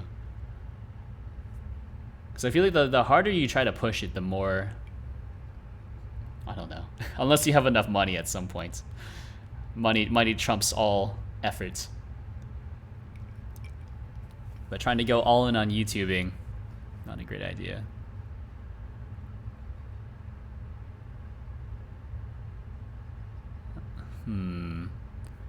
So blend. I guess we can set a mapping for the blend shape name. We'll subscribe ourselves to this, and then, or subscribe ourselves to this, right? Self blend shape name, and then just events published. That's just the easiest way to do it. And then event published, blah blah, sets. Okay, hold on.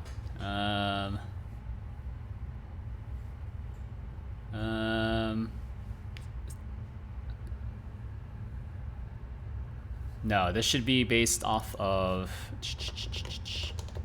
blend shape. Blend shapes plural. So this should be a global, because it's just a weird constant that exists So signal, reload runner, pose bones, model loaded, blah, blah, blah, message log. That's a good one. Run transforms, const.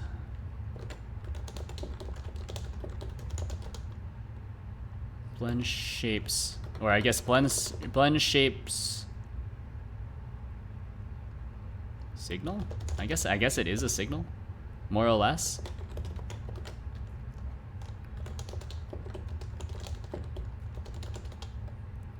Because it's not the payload. We'll go back and change all those, which is something I've said multiple times before. All right. So then here,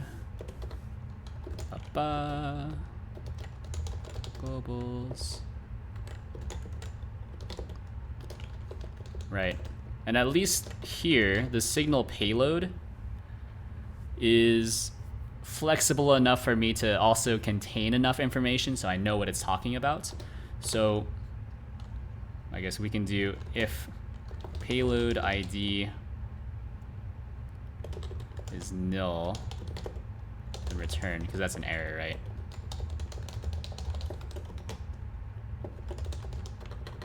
On, or I guess expected an ID for a payload.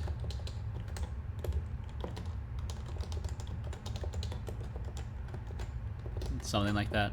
I think that's something in I guess software architecture that I struggle with, is where to define constants. That's something I'm not very good at. I'll be the first to admit that. Because I think it has something to do with the fact that I'm also not very good at designing databases. So just like data, how data flows is somewhat of a mystery to me. Because even when I see other people design databases, I'm like, I don't really know what you're doing. Like, can I read your database schema? Yes. Would you want me to? If you were to ask me how I would design it, I think I would tell you something completely different. That is probably just one mega table. But then here.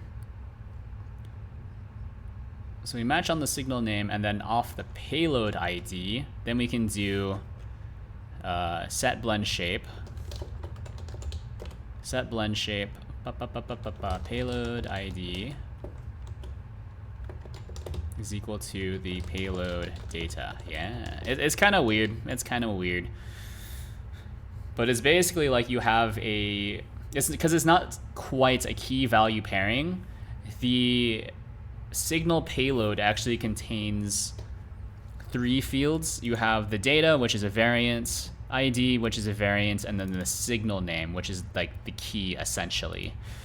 So in normal cases, it is just key value, right? So signal name is your key, data is your value. But then sometimes, in this case, right, signal name is your key. It's like your meta key, so which is the blend shape signal. I don't like the name. I'm just gonna call it blend shapes, which could be a problem.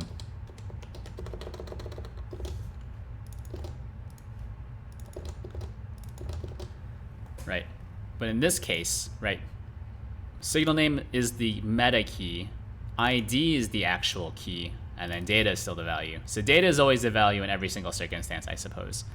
But which thing is the real key depends on the context and on what's handling it, which is kind of tough. But I don't really have a better design either, because like the question is, how do you? I guess how else would you do it, right? Like if you need to modify a value inside of a container, some other container, how would you do it? So. Like you don't want to just replace the entire container. That's ridiculous.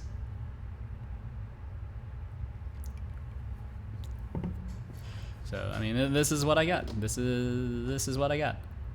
Let me see if this will work though. I've just kind of you know, puked this out onto the screen, so I'm not sure if it's gonna work. I'm pretty sure it's actually gonna break as soon as I open this up. Yep. Get blend shape name in base mesh instance. Is that not what it's called? Mesh instance? Get blend shape name. Oh, it's on the mesh. It's on the mesh. All right, once more with feeling. My favorite thing to say, because it just takes forever. So it fills up a ton of dead air. Okay. Oh, I see. So this needs to be like so. So this is more like blend shape prop path, property path.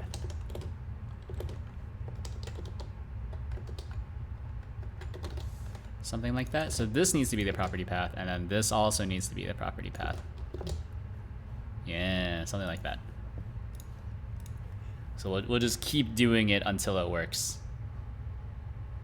Please. Is that not what it is? Trying to assign value of type nil to a value of type float. That's true. I mean, that's one place where I really like that. Blend shape name, and then that's the...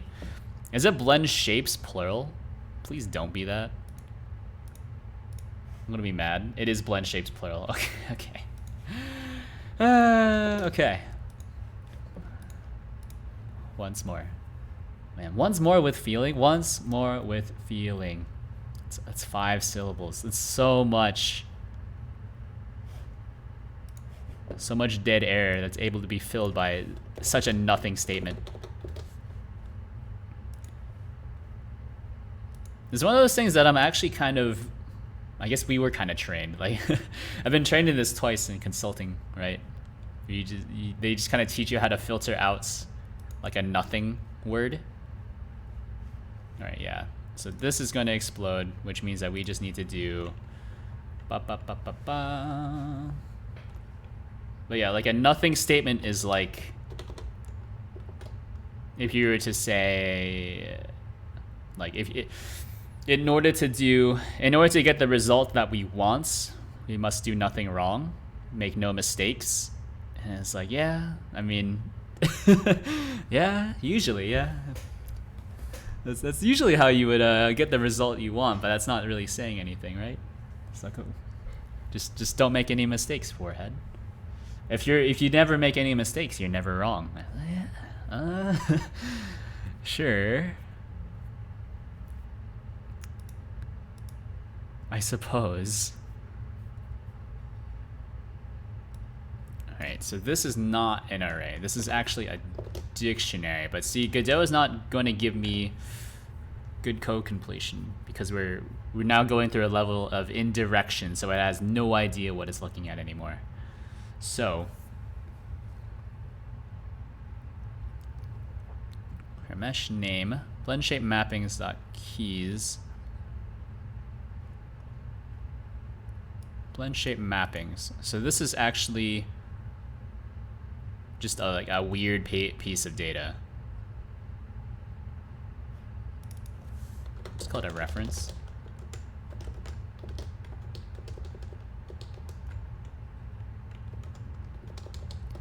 And then, yeah, so these are every single mesh. Okay, so this is no longer correct. Okay, so for blend shape in blend shape mappings.keys.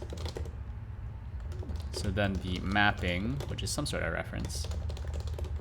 Blend shape mappings, blend shape.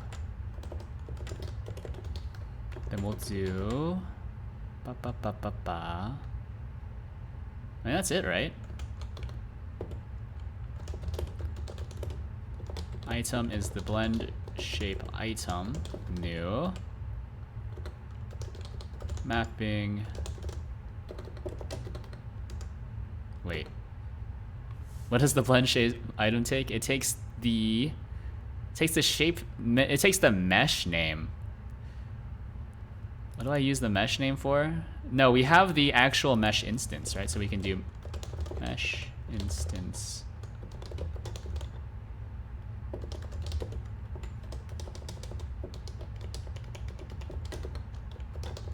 Mesh instance. So we get a little bit of static typing in this file. Mesh instance. Here, the mapping mesh. Mapping blend shape.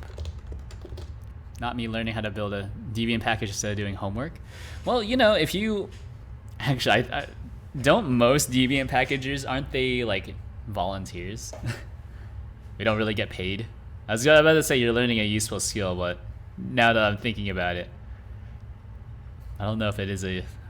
It's a useful skill in terms of utility to humanity, but in terms of like usefulness for making money, I don't know. Perhaps not.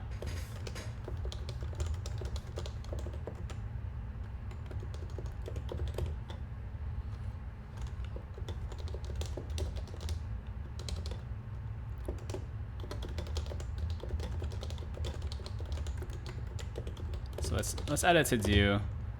This is to indirect. So we'll think about it. This is the first pass. The first pass is always kind of jank. That's not actually true, but I like to believe it's true.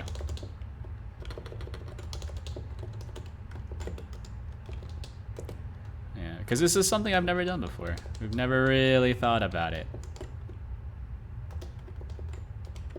Never really thought about it, so we're thinking about it.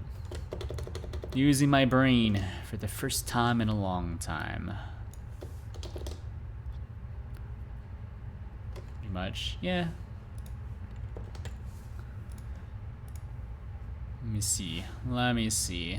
So we do this, we're able to load in, we're able to track using whatever, right? I just gotta let me make sure that the tracking still works. I need to add a thing so that this goes away as well. We don't need VTube Studio. I don't know why this is not hanging around. This should be hanging around. Or not hanging around, but like it needs to be persistent. That's the word. Vroid mail. So this should be meow face, meow, meow, meow, meow, meow face. Is this taking Meowface tracker address, but it does not exist? Oh geez. I have to install vpuppr, that's how I'm looking at it. Yeah, I don't know how you get into the Debian repos though. I don't think it's actually possible to get into the Debian repos. It's really only on Arch, right? Because you have the Arch user repositories. I think you can request like a free and open source repository at some place. Like how like Love2D works.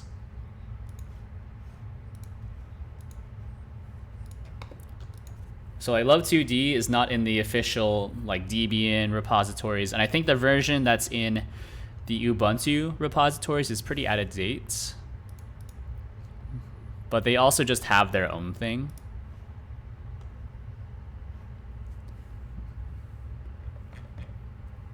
They also just have their own thing. So Meowface tracker address. Does this translation not exist? Meowface tracker address. You know what? This actually does not exist.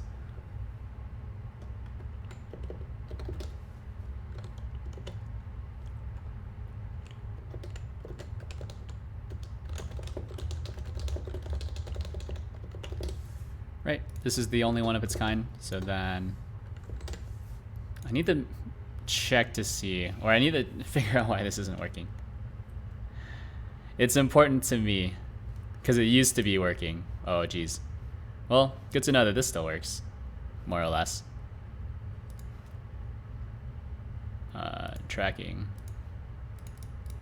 So I do, this is 192.168.88.229. Right, and then we can close, bring it back. I should have changed it to the duck model so this loads in quicker. You know, I'm kind of looking here. Is there a bump in my head? The top of my head, I'm looking. It's like the left bit. It's like that's a dome, baby. the right bit, and I'm kind of feeling it with my hand now because I shaved my head, right? It's kind of a little bit more recessed on the right side. Or maybe that's just the shadow. Okay, so here we go. Actually loaded in properly. Okay, that's fine. Everything loaded in. I was able to look at blend shapes. Here, because we're given the mesh instance, we can do mesh instance is equal to p mesh instance. Then for the value label, or not the value label, the value line edit, value line edit dot text is equal to p, we'll just call it value, right? Because we said at the very start, so string this into that, and then we do need to connect pretty much everything to the appropriate callbacks. So go here.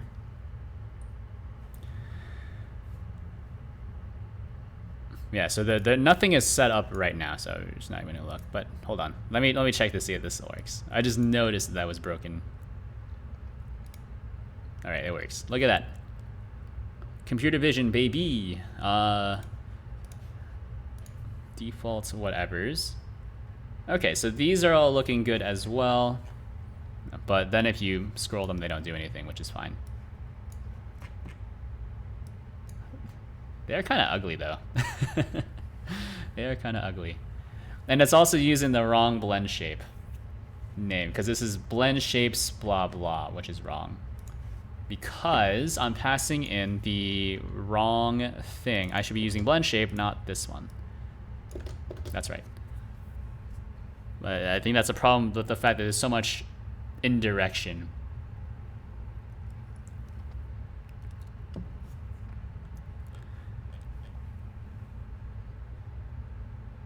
Oh, but see, the problem here is that these are not...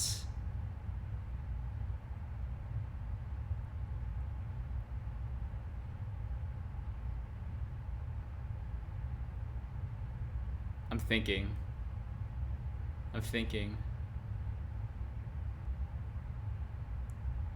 Because then how do I update the reference to it as well? Because now these are separate things. I'm thinking. If you reverse the colors, darker panel behind them and lighter color panel for each element. Darker panel behind them all, not including the top bar, and lighter color panel for each element.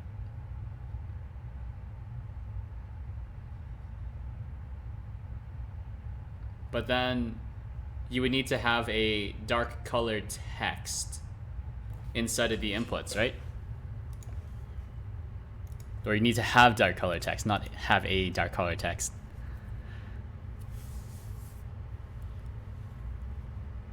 Right.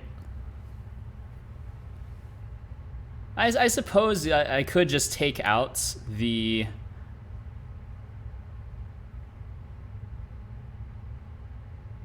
I could take out the dark coloration for the line edit, and then it would look a bit better. But then it's not like, it's not consistent. It's not consistent with how all the other ones look, which is like this. No, basically just flip the colors? What do you mean?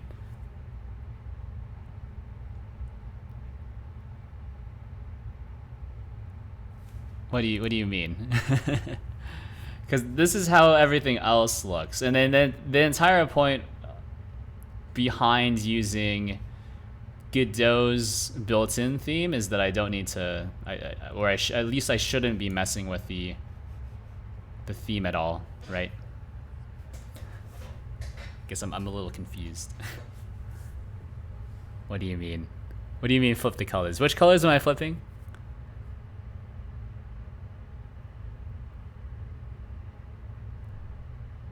Yeah, no, I'm looking at it. I'm not really sure how you would flip anything. I need an explanation. The box with the background, yeah. So this box with the background. Am I flipping it with this one? With the line edit? Yo, invert. I don't know.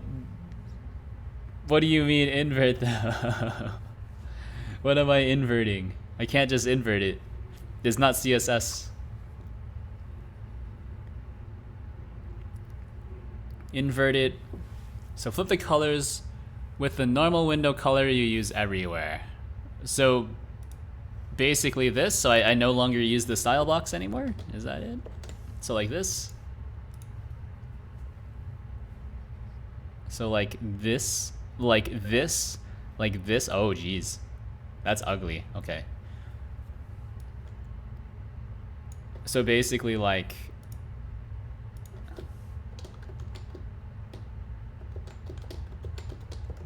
this. Style box empty. So basically like this, we gotta wait. Like this. And then I can add a separator between them all. So like this looks more consistent. I think we need Kali MS Paint session. Yes. Please. I don't understand. What are we doing? I can do a print screen. Hold on, where's the print screen button on this keyboard? Let's scroll lock. Push print screen. Print screen. Print screen. Nope, that's not the right one. Nope. Nope, that's Alt. Oh, there we go. Look at that. It captured all my screens. Is this a psycho screen layout, by the way? Look at that. So I have my 4K monitor here. Then I have a 1080p monitor here, 1080p monitor here, and a 1080p monitor below. But this is actually my drawing tablet, so I don't usually use it all that often. So like, what are you suggesting? I guess that's my question. Are you suggesting I do it like, yeah, but have a panel color behind them so they'll still be boxes? So like what color though? Is not specific enough for me. Are you talking like, do you want it to be? Can this do? Are you talking about? I guess it can't do transparency, huh? How do I do transparency in MS Paint? Like I can do something like this. That's pretty easy, right? If you just want like a box, that's kind of ugly.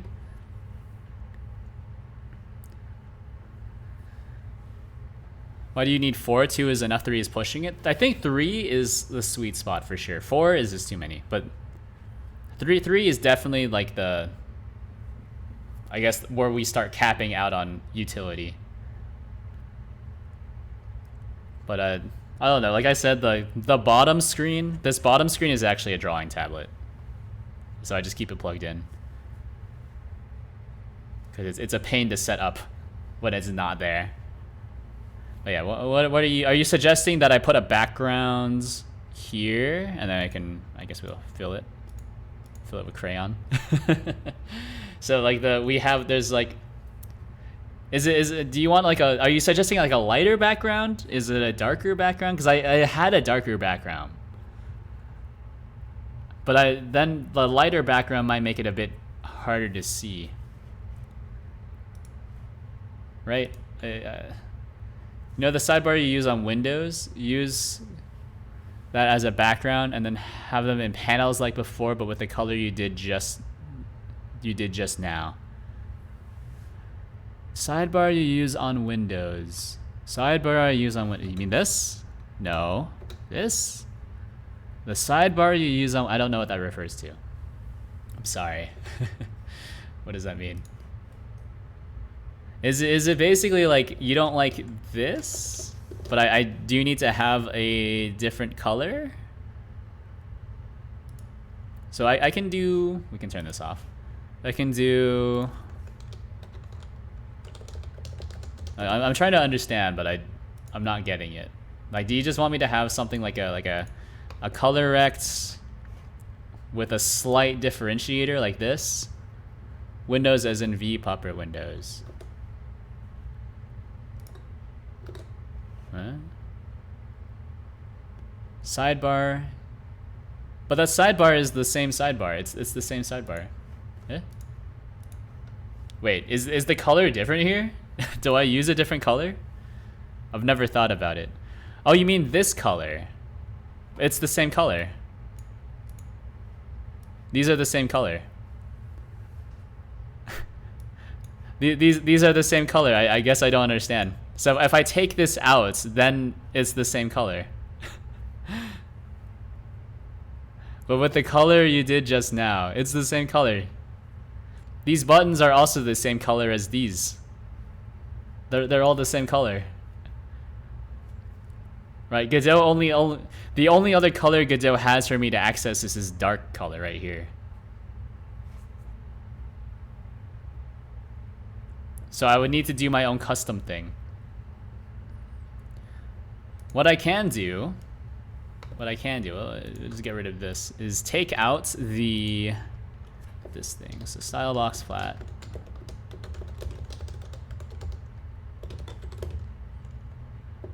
Style box empty. And then we can do we can just add in an H separator between each thing.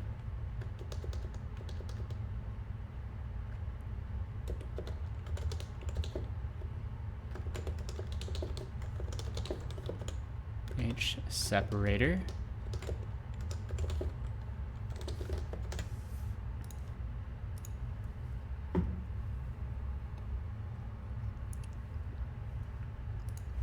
So like this, I can do something like this, and is that amenable?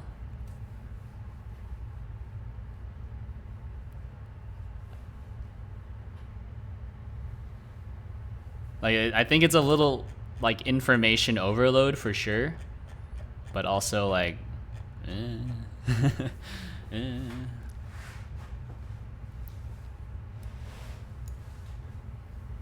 It's just how it is, I suppose.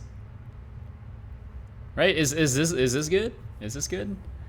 I think I need a mock-up. I honestly have no idea what you're asking about or asking me to do. I'm sure it looks good. I'm just not getting it. But if you're talking about taking these, like taking this background, these are the same background. It's just that you can't see it because there is a slight drop shadow on the pop-up. And then I'm pretty sure, yeah, these are also the same color. Like this button is the same color as this field, which is the same color as this field, which is the same color as these buttons. And then what I had before was this dark background. I had this dark background here, which I think we all universally agree to not look very good. So does that explain where I'm coming from? That's a, yes or no question.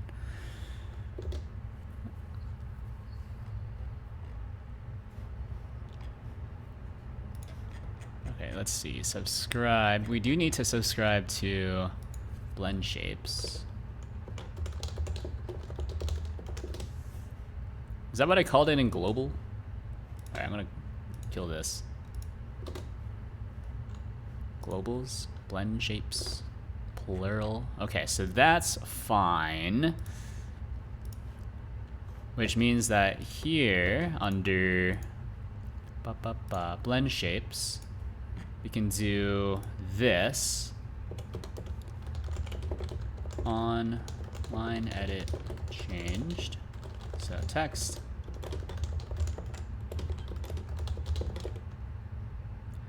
If not text is valid float, just return.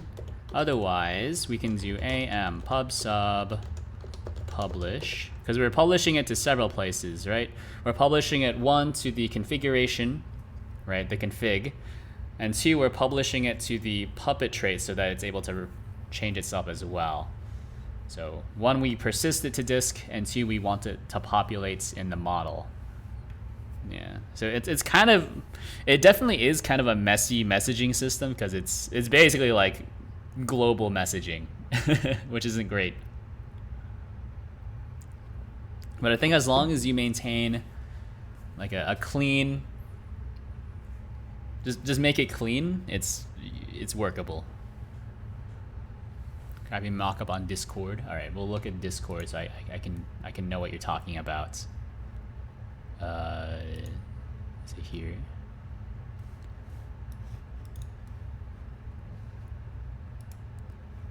Same color.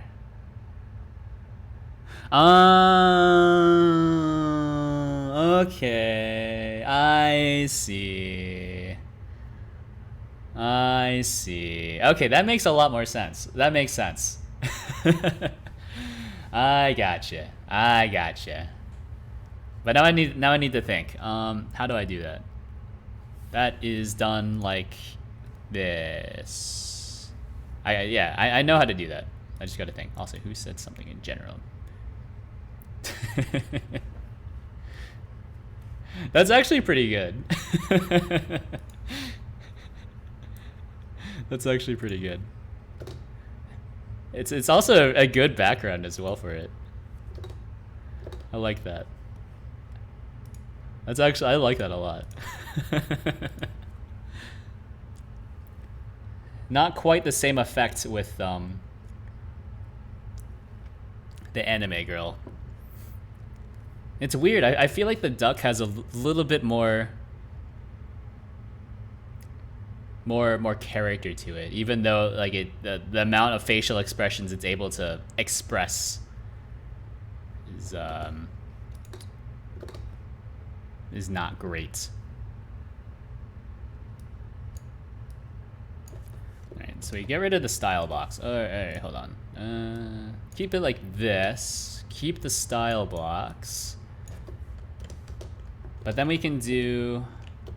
Oh man, how do we do this? Hold on. Alright, hold on. To do stub. Blend shapes. Here. Blend shapes. This is just a one of these. Not under resource. It's just a GUI screen that's just loaded like this. The next thing I need to do, by the way, is to rip all these pop-outs out of the pop-ups folder and just put them in GUI. So it's just a big GUI thing, a flatter directory structure. So it's a bit harder to tell what's going on, but whatever. It's hilarious in this. Duck can have any expression in a photo. Yeah, that's true. You kind of fill in the blanks based off of the posture of the duck. It's more artistic. It kind of forces you to be artistic. Interpret what's going on. Whereas I feel like the anime girl, it's like it's giving away too much emotion. It fills in too many of the blanks for you. Yeah. Alright, so here. Yeah, here. That's what we can do. Question mark. Okay, yeah, this is what we can do. So this is going to be some sort of container.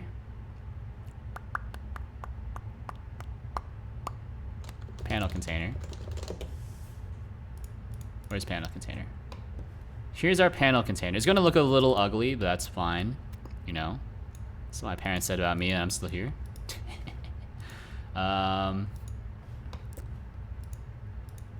Blend shape list. So we just need to change this.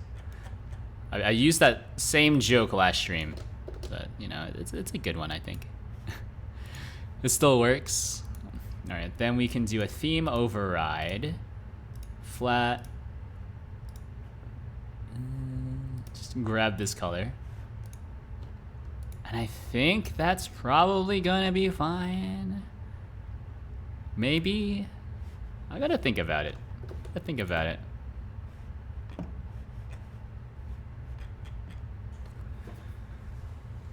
It's more expressive than a person? Yes. It's because you can project however you're feeling in that point in time on the duck itself, as opposed to being told how to feel. That's actually how I feel about music. to pivot from just a shit post into a real conversation.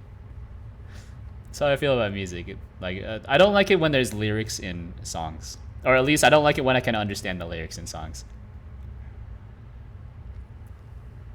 I feel like there's more meaning to a song when it, if a song can make you feel something without any lyrics at all, that's more impactful. Like, oh, like I'm singing about how I'm sad versus like, man, this is a very sad sounding song. I think there's more impact. There's more impact. And in the same way, it's the same with VTubers, right? Right. Being told how the VTuber feels versus just looking at how they look. There's more impact there. Because you're projecting how you feel. Both onto the music and onto the VTuber. I guess in the VTuber, talking about projecting how you feel onto a VTuber is kind of weird, but you know what I'm trying to say. Blend shape item. I guess we could make this a VBox. So in this case, let me make it a VBox. And then everything else is just control, detail, H expand fill, self. I don't know why I'm doing this. Or I guess why I'm not just commenting it out and adding a separate one. Really should do that. I'm not going to though. Let's try it. Vibe into a song from a different language. So the singer breaks down, cries a little bit, and you're like, oh, I'm supposed to be sad now? Are you talking about Weights of the World from the Nier Automata soundtrack? That's a good one. Did you know that the Weight of the World in Japanese, like the singer did actually break down crying during that song? But they decided to keep the take because it was more impactful that way. This is trackers. All right, so you're talking about something like the. Okay, hold on. I'm missing the other panel container. Oh no, Godot's panel containers are transparent. Why are they like this? All right, undo me. All right.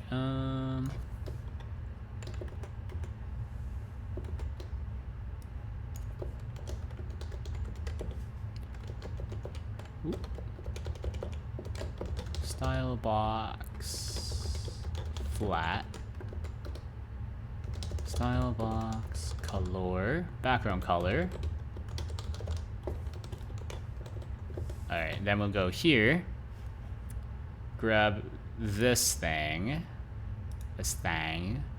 Grab this color. Just kind of access it like that. Slap it in here, yeah. Something like that. I think that's fine.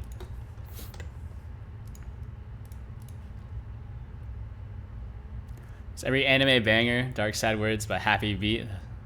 Is that no? Those that don't. I suppose. Oh, jeez.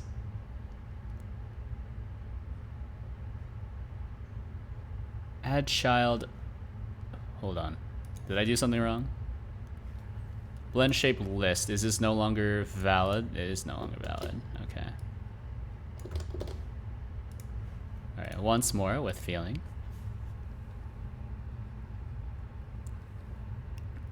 What's an anime song that has sad lyrics but an upbeat beat? Like I think Evangelion is I guess somewhat upbeat. The Evangelion like intro song, the intro, what was it called? The intro OST? What's it called? OP. Evangelion OP. That's very good. Oh no, this is very ugly. Yeah, that doesn't look good. Okay.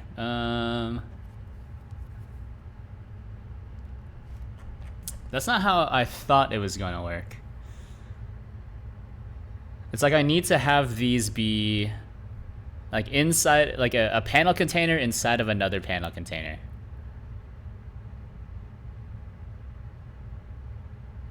Or hold on, I can do it like this.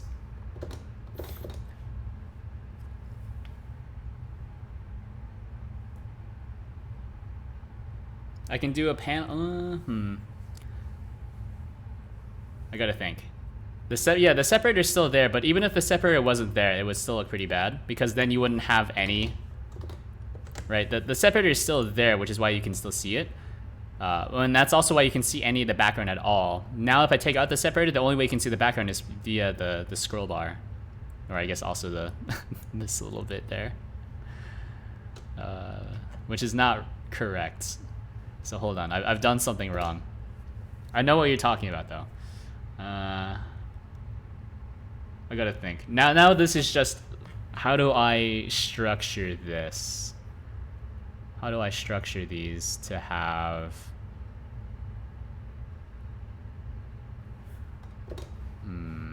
Oh, actually, because this is a panel container, right? Oh, that's right. Content margin. 5555. That's right. That's right. And then the blend shape list still needs the... Yes, something like this, right? This is what you're talking about? Does this look good? Or good enough? Or would you rather have the separators? Speak now or forever hold your peace. Joke's on you, I'm always holding a peace. Blah blah. Etc. etc. It looks like what I thought it would look like, but I kind of hate it. I don't know. Yeah, see, that's what I was thinking. I think it's because of the scroll bar here on the right. But there's not...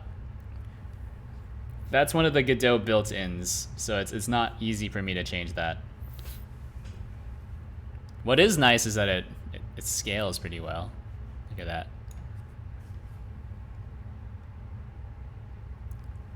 Yeah, so would you rather have this or just like the subtle white line? Because I think this is... Actually, you know what? I think this is actually harder to look at. Because there's more vertical lines, right? Yeah. I think it's harder to look at because there's more there's not more vertical lines. There's more horizontal lines of the same color. Whereas when I had the separator, right? It was like an off-white horizontal line, but now the scroll bar, big horizontal line, and then these other separators also big horizontal line, but they're the same color. They're both dark horizontal lines, which is, it's freaking my eyes out. Yeah, I don't like it. I'm gonna be honest, I don't like it. I don't like it. We're getting rid of it. I'm going back to what we had before. We'll think about a better solution later. Maybe a mixture of both. Vertical dark lines, but lighter horizontal. PRs are accepted.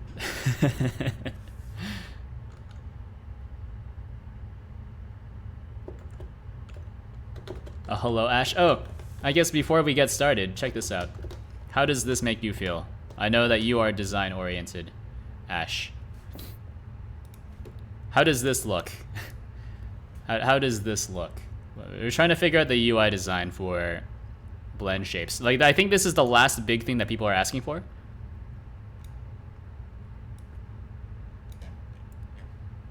So, like, the ability to toggle on and off blend shapes via hotkeys, essentially. So I don't like this design, but I don't know. Maybe from a design perspective, this is fine. I don't know. But I feel like these are the same. These being the same color as the separators as well is making it hard to read, right? Because now you have, you know, where the heck is the handle? Is the handle here or is the handle here under it? Chisana, small clanad. What's PMMM's connect? Anohana. Yeah, Anohana.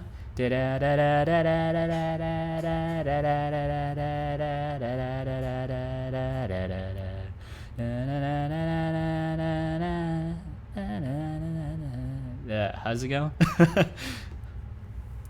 Assassination Classroom, I've not seen that. I can play Anohana on the guitar. I can play that. That's a pretty good one. Agree. Functionally, it works, but it can be hard to distinguish. Okay, but see, It's either this or this, where we, I guess, undo. Just undo. Maybe a redo. All right, undo, redo. All right, I'm doing everything I said I would not do, but we're gonna do it. Oh no. So there's only 2 choices here, right? Or unless you have a different suggestion, but I only have the one suggestion. So there's the one that Demuriel is talking about, and then there's this one. First one you don't like UX-wise, but I feel like this new one, which is the one with the dark lines, is hard to read. Oh, this one doesn't even have it. Okay, hold on. I just gotta add it back.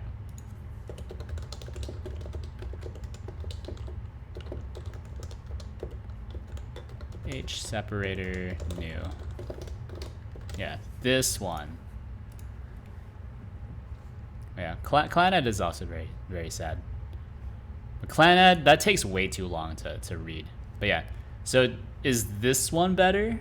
Because I feel like this one still has the delimiter, but it doesn't get you confused because everything is now dark lines. But now everything else is slightly less separated, right? And of course you can filter by whatever you're looking for, which is not yet implemented, but it will be implemented. Right, so which one's better, or do you have a different suggestion altogether? Maybe the issue here is the sliders, but people wanted sliders. People wanted sliders. So now we have the sliders, but oh no, the sliders look bad. Maybe I can change the background on the sliders so it's lighter. Maybe, but then the handle is a light color by itself. First, I put them squished between the value text and the number box.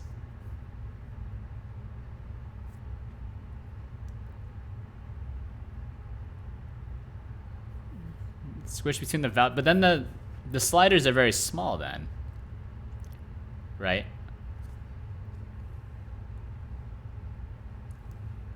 Or I suppose I don't need to have the value text here because it's already implied. So then I could just have the slider here, the text box, and the name, and then we don't even need to label it.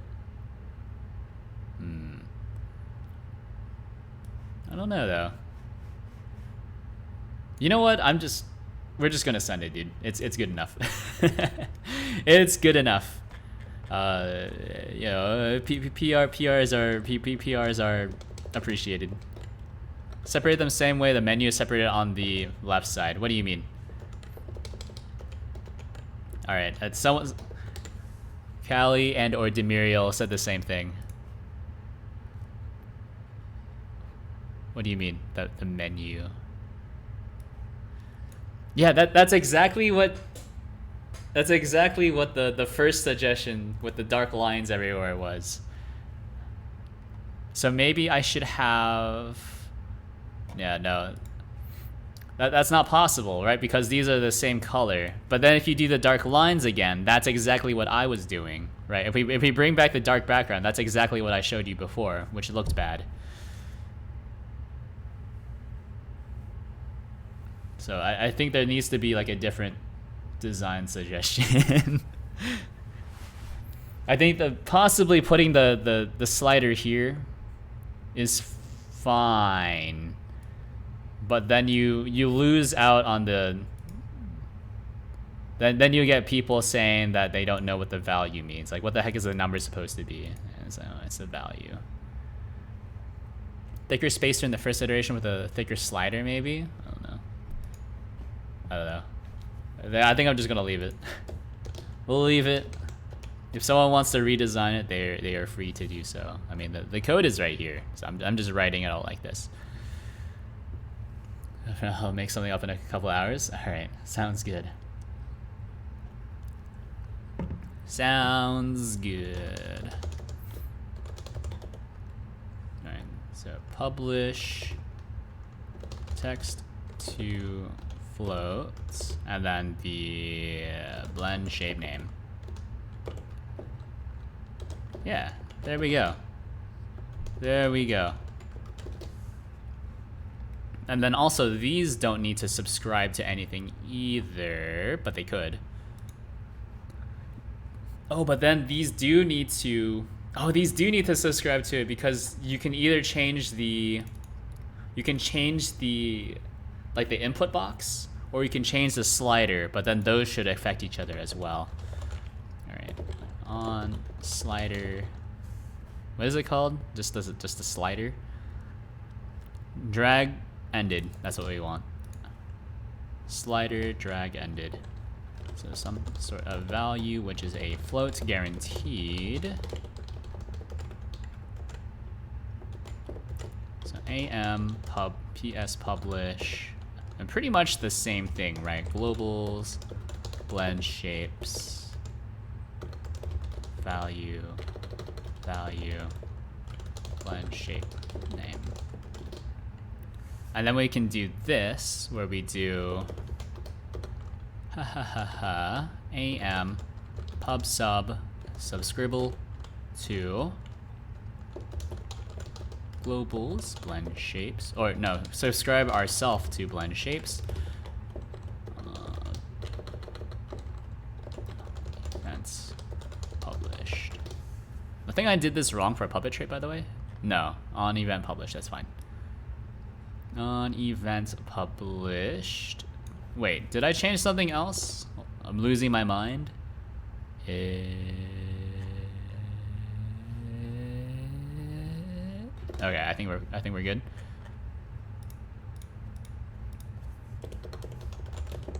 On event published, some sort of payload, which is a what did I call it? A signal payload? It's not even that. That's not even correct anymore. If payload signal name does not equal globals blend shapes, return if payload signal name, or not signal name, if payload ID does not equal blend shape name, also return. Otherwise, we'll do, oh, we need to hold on to those values then because we need to change them. Or actually we can do it like this. Okay, there's many ways that we can do it. I've done it in such a adaptable way that there's many ways to skin the cat here. I just pulled that straight out of my brain. I've never said that in regular conversation until now. Oh, there we go. There you have it. Proof that I'm from the South.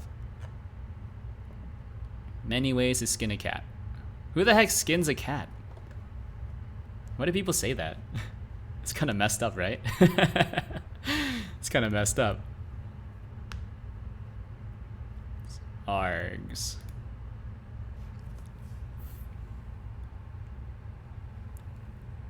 All right, no, you know what? That's fine. We'll keep it like this.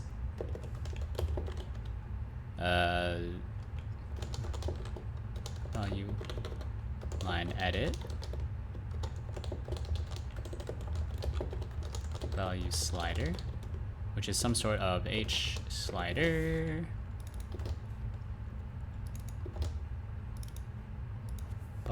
So we get rid of this.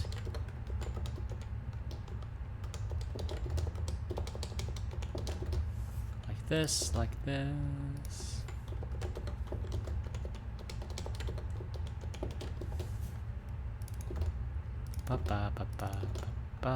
Like so, and then here we'll just do value line edit.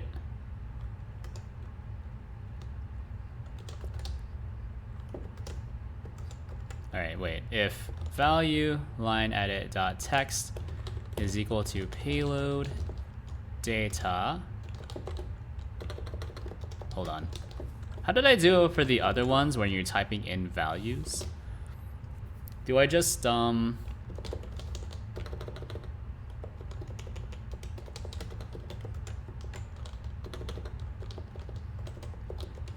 Hold on. I'm trying to remember. How the heck did I do this before? So on model, I filtered them out somehow. I know I filtered them out. Line edit changed. It's probably fine. It's probably fine. It's probably fine. It's probably fine. Model. It's probably fine.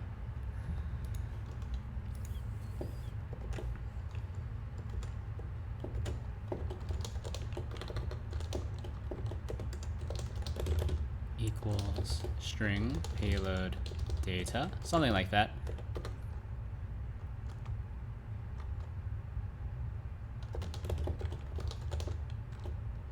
Line edit dot val. No, it's not the line edit. It's the value slider. The value does not equal payload data. Equals payload data. Oh no.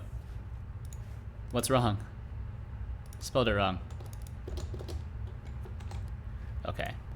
So that might be fine. It's possible. We'll see. We're now broadcasting values from here.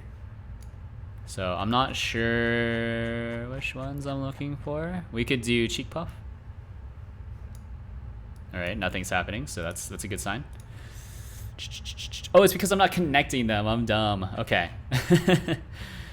Okay, so value slider connects.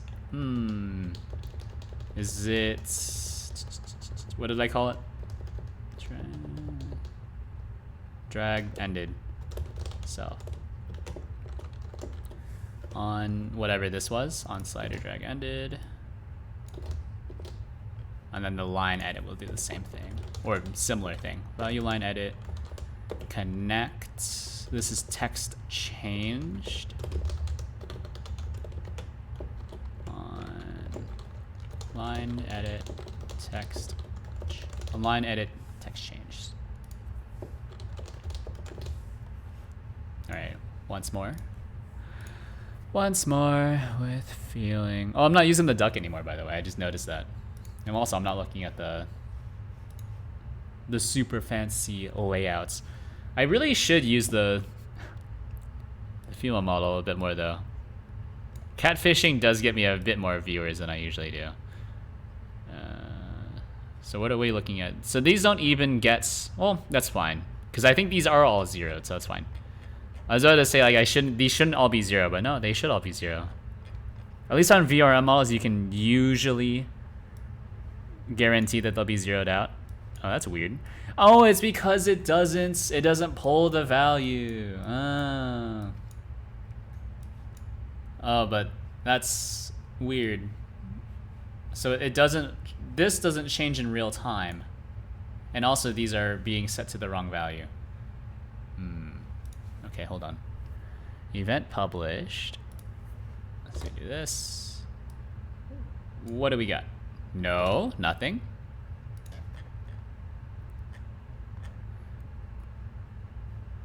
Wait, did I set this? Nothing? Slider. This should be, yeah, this is emitting a value. Just send it, dude.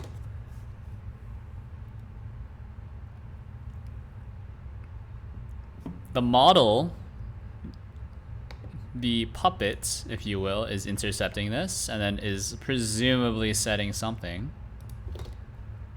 What are you setting? What do you get caught by? Blend shapes. Set blend shape, yeah. And then set blend shape. Step into there. Blend shape mapping. Step into there. Value. What's the value? 1. 1? What? 1. How? What? This isn't 1 at all. This is like mid. This is very mid. Its data is 1. Okay, interesting. What are we sending then?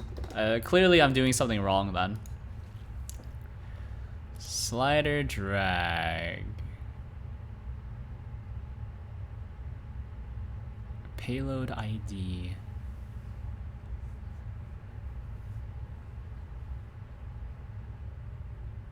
And then this isn't even being subscribed.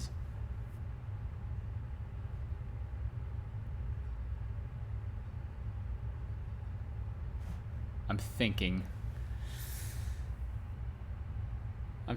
So you can subscribe to the same key multiple times. Like that's one of the nice parts of Godot is that the signaling system is pretty robust, and then I'm just building a pub sub on top of that signaling system. I don't know if you're accounting for that, but some blend shapes can be set to binary instead of having decimal values. So you mean like on and off, essentially? I'm not accounting for that. But I could account for that. I'm not sure how I would even know if that blend shape is a binary value or not. I guess I could have a toggle. I guess I could have a toggle that's like, you know, is binary, or is true false, or is it like a value, and then I could switch the controls as needed. But I don't think that kind of data is included by default in VRM. Yeah. That kind of data is not included in GLTF even, so.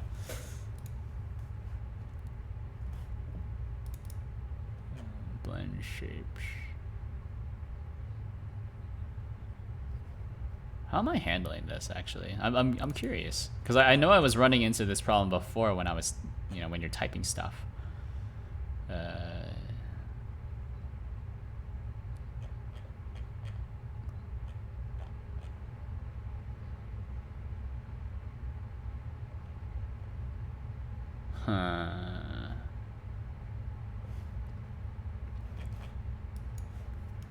Base tree layout.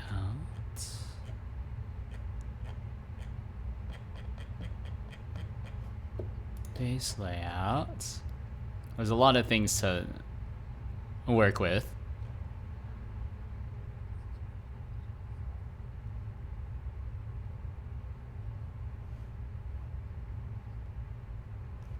Oh, config updated. That's right. That's right. So where is this? On config updated. Where do I use on config updated? I've used this in several places. So for example, here.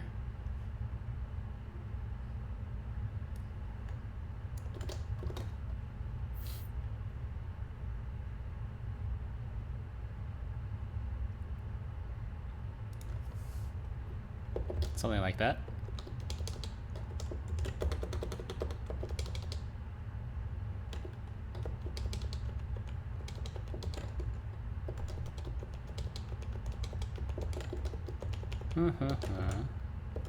Something like that. So you don't even need to check.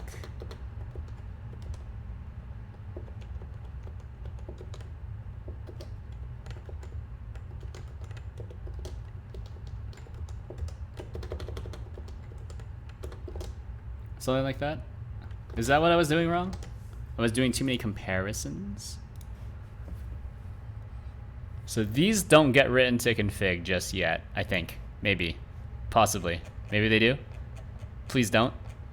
Oh, baby, they don't? Okay. So brown inner. No, just give me blink. No, okay, so these are always giving me 1. But why are they always giving me 1? That's not correct. Well, this should be giving me, I think this will work. Yeah, 0.5, 0.3. So yeah, these update immediately, which is expected, right? So 0. So this looks right. And then 1 updates immediately. 2 is pretty good as well. So you can just have like a nothing face. I like that. I'm a big fan. You could do -1. That's pretty good. Wait, hold on.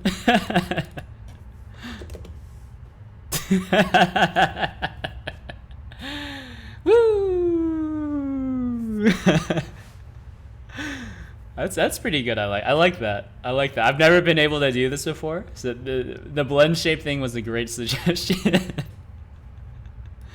What is this? How bad can this get? Oh no. I mean, anything more than that is just you like it triggers your, you know, it's like, you know, it's not correct, but this is like, maybe this is how it's supposed to look, and it's just supposed to look extremely cursed. Yeah, I don't know what's going on with the sliders though. So what are the max values for these sliders? All right, enough having fun. Back to work. Is this a slider? This is a slider. Oh, these are max value 100. That makes sense. So I think I can do something like this. So we can either just divide everything by 100, or we can set the max value to be like 1 or something, right? So these are a range. Max value.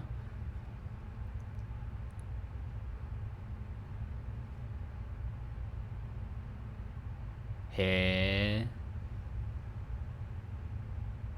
Or we need the ratio. We need the ratio. Because these are blend shapes. Blend shapes only go from 0 to 1. So here, wait, hold on. I guess we just don't use this value. Instead, we just send the, since we're storing it anyways, right? We'll store the slider ratio. So that's hopefully a bit more. I hate this.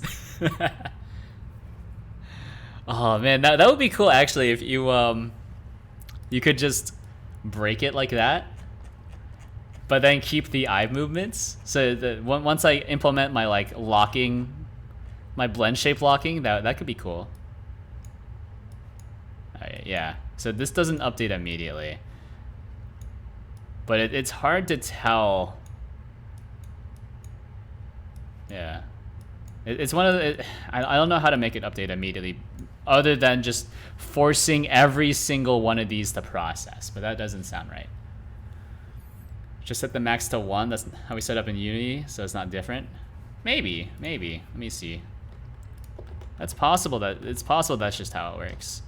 So value. This is now going to break. Then we'll do value. Slider max value is equal to 1. Yeah, maybe.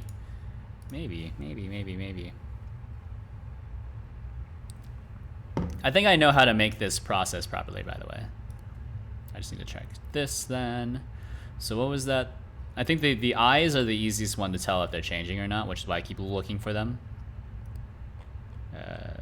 Because like things like cheek puff, I'm not sure if that's easily identifiable. Oh, we crashed? No, we're still here. What the heck? Oh, it's because of the step. Okay.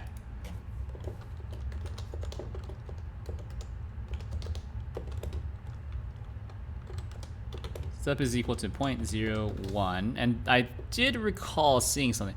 If greater than 0, the value will always be rounded to a multiple of step. If rounded is also true, no. Is rounded true? Default false, that's right. Alright, just wait for it. Alright. I need to implement filters, so I can stop just searching manually. That's not right. That's not right. What are you giving me here? So what is the value? The value is just 1. So it is rounding it to a multiple of 1, which is not right.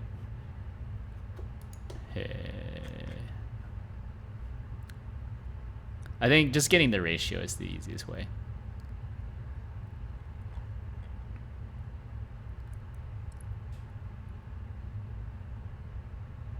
Or actually, I can do value change. I can do value change. That's so much easier. On value changed. And then that gives me a value. And then I'll just completely ignore the value and just get the ratio instead, because that's slightly more reliable, I think. We're relying on the C++ stuff to give us the right value, which is fine. I'm not sure what's going on here. I'm not sure what's going on here with the slider. Oh, it's the tick count. Maybe? No. No, that's not it. Never mind. I'm dumb.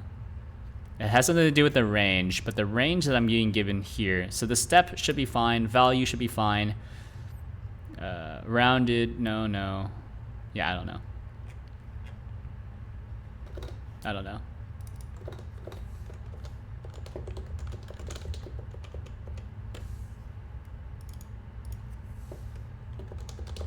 Slider.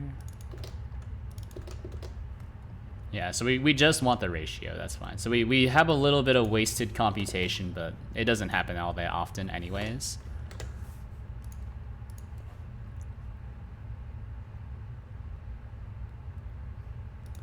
So I guess we can also do it here. It looks pretty good. It's also not updating this value here. So 0.5, it's not updating these values. I'm real angry, and then you can also be angry and fun, which is like a weird sad face.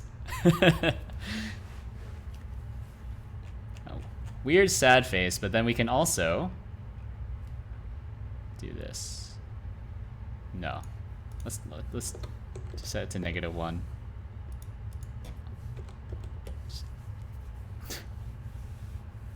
It's pretty good. It's pretty good. I need to figure out why it's not applying here though on event publish. So we should be receiving events, but we're not. Negative cheek puffs. I could check that too. Negative cheek puffs sounds like a good idea. The value is wrong. This should be the ratio, and I think we can set the ratio. That's fine. Because we're only ever dealing with ratios anyways. On event published, I'm not getting any errors here though. Huh. So that if I'm not getting errors, then that means that this is fine. It doesn't filter itself out, so I know that. Where's cheek puff? I need to implement filtering. Luckily, I think, oh, these are not. So cheek puff. So yeah, so they're still not updating. Negative. I think negative just gives you like the Mr. Clean shine.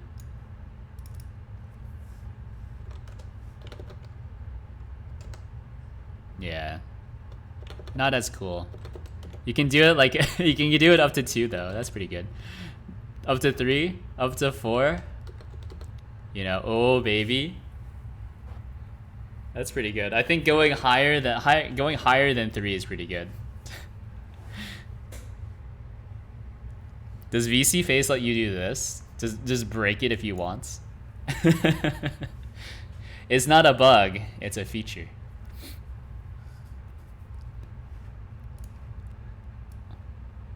Then if we do mouse tracker, then we can hello. Oh, and then I just need to eye blink. Well, I'm not sure. I'm actually not sure what's going on here. Are these like different blink? Oh, these are different blink values, aren't they? Oh, are they not? I'm not sure. That's weird.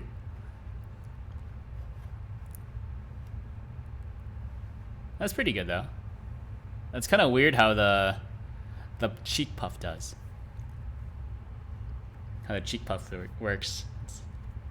It's not quite just rounding it out. It looks like there's 2 points where the cheek puffs itself, and then it just increases those and kind of just relies on the implementing program to hopefully get all the vertices right. Yeah. Hi guys. I just got stung by like a million bees. It's like a bite right out of a honeycomb. Not feeling too good, don't know why. Oh yeah, I'm not getting the event publish signal. Even though I am publishing to this event. And it is being caught, which is the interesting part, because Puppet Trait is able to catch it.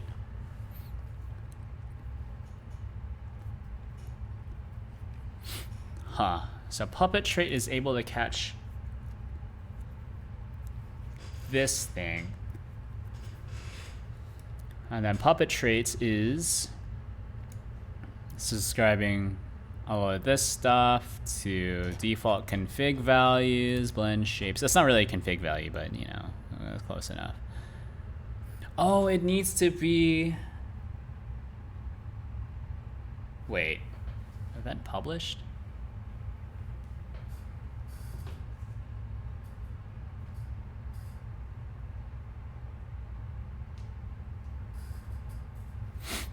Huh.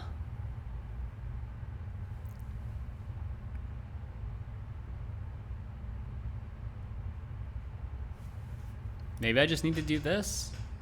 So it's not even sending a very specific one? Am I dumb? Am I dumb? I might be dumb. Oh, don't do that. Why does this break actually? Oh, for tags. Query extensions for tags. Okay, so this is just a random bug that I haven't noticed because I haven't cut a new build yet. Non-existent function. Query extensions. Query. Is it just called query for tags? EM. EM. Query for. Query extensions for tag, not tags. Alright, give me this again. Then let me explode. Go here. No, don't question, you might be reading the value, but you're writing it. No, I think I'm just subscribing to the wrong value, which means I do need to rewrite some of this event publish stuff, I think. So I'm doing some of this wrong. There's some crufts back from the OpenCFace days that are still in here. Because they made sense for just OpenCFace, but now that I have other trackers implemented, it's some stuff no longer is correct. Oh no. Oh no, that's a breakpoint, that's fine. Oh geez. Okay, look, it works. I know what I'm doing. I know what I'm doing. I'm a smart person, probably. Refactoring time? Yeah, so this needs to be refactored, not this. This needs to be refactored.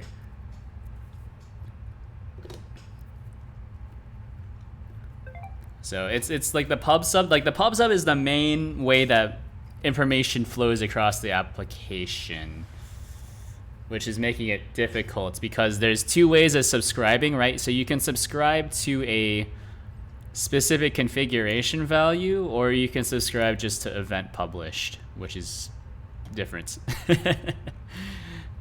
So you can publish this, right? But then this publish, oh, no, that's right. No, that's right. What? Publish generic publishes under event published. Wait. Blend shapes. Publish. And then we're subscribing to that. Subscribble to blend shapes. Subscribe. Yeah.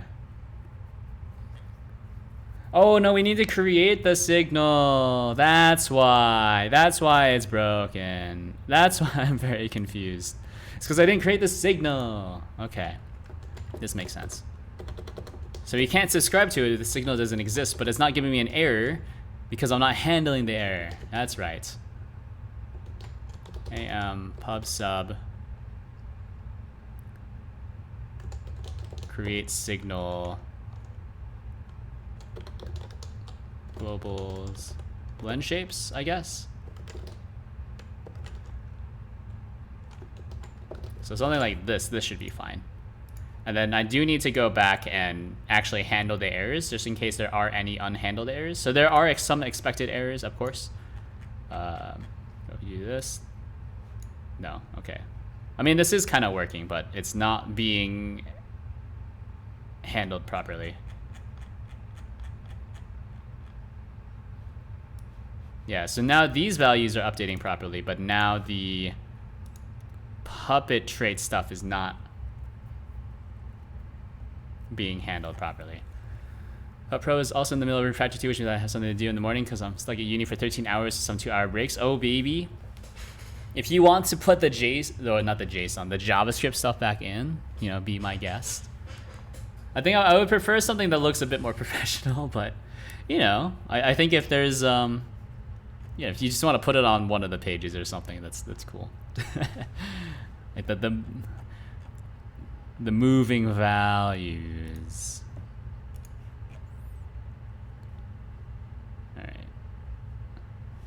All right, so run me again. For some reason, these aren't being caught anymore, even though we should be subscribing to them. So we go here. Yeah, so these aren't being caught. Are these being caught?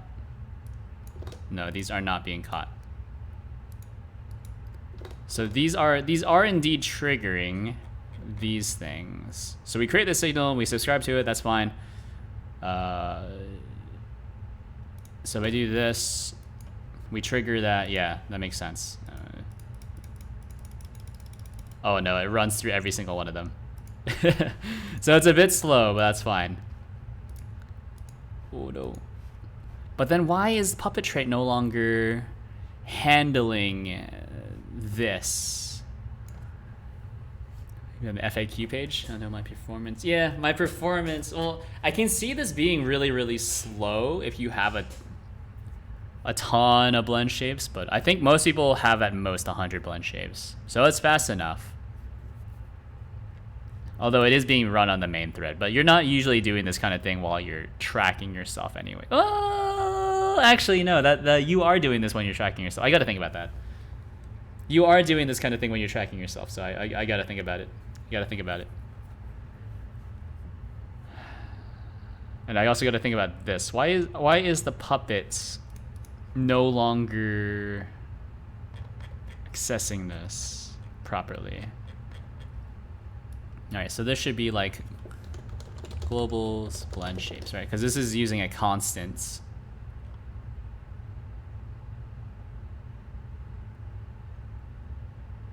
And then this is like a nothing value. Yeah, that's fine.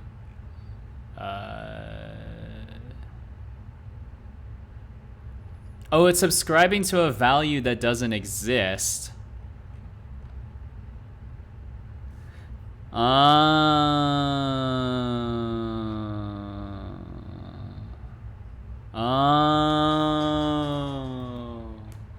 I see. I gotta build a dedicated PC because I can see my laptop just crashing at runtime. Yeah, I mean with a complicated model, this will absolutely be a huge performance hit. But anyways, I see what I'm doing here, right? So what was happening before is that if you try to subscribe to a signal that does not exist,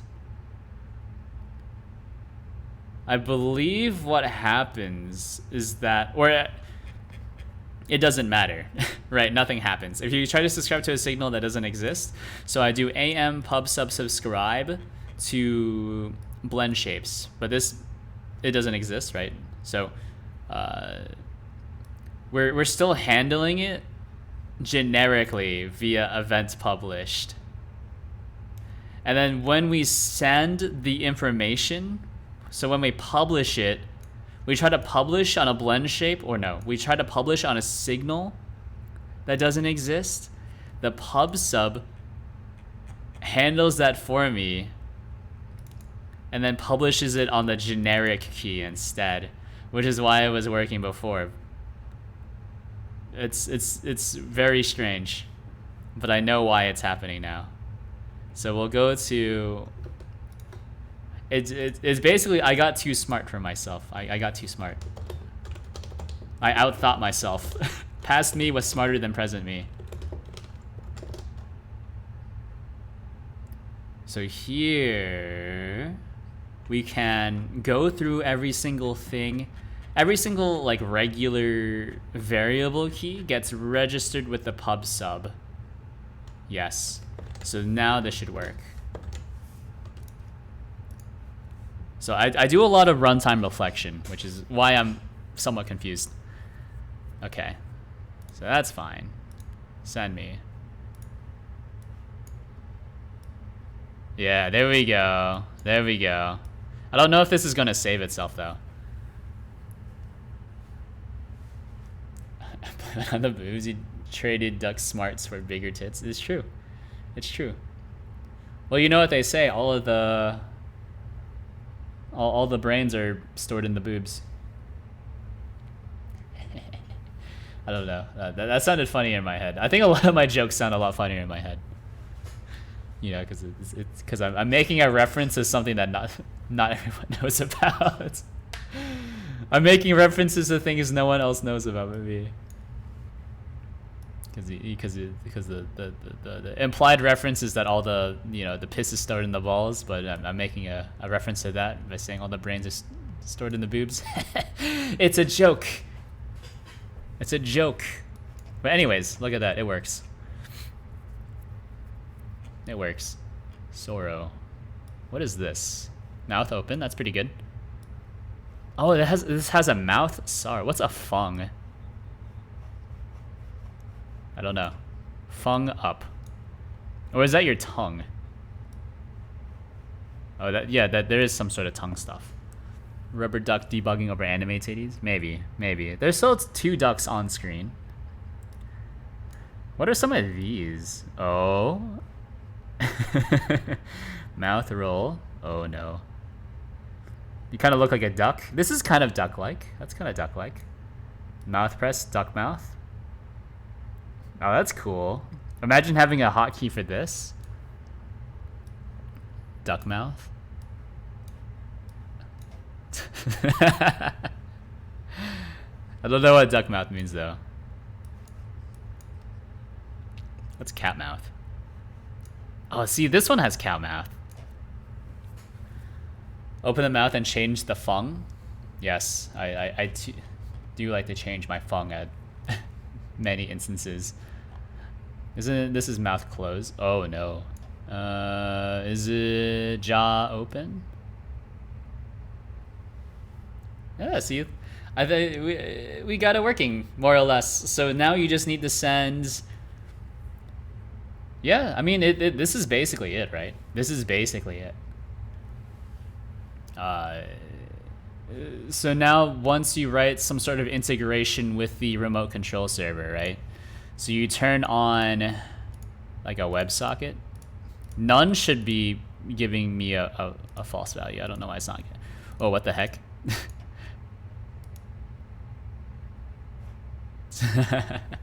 What the heck? This is giving me just a million errors.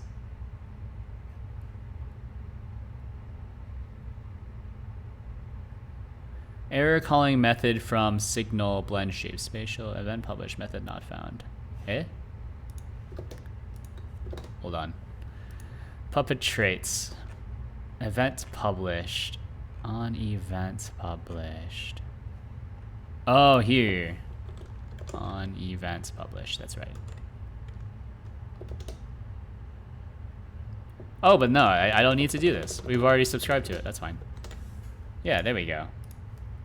So I was already losing a little bit of performance. But remote control server is in, which means that we can now start listening for pretty much any sort of WebSocket connection. UDP is not yet implemented, but yeah, I'm working on it. Yeah, it's already pretty fast. Yeah, look at that. You can have fun. I don't like that face. Sad. What is sad? Sad joy. It hurts so good. One of those. Surprised. This is my O face. There we go.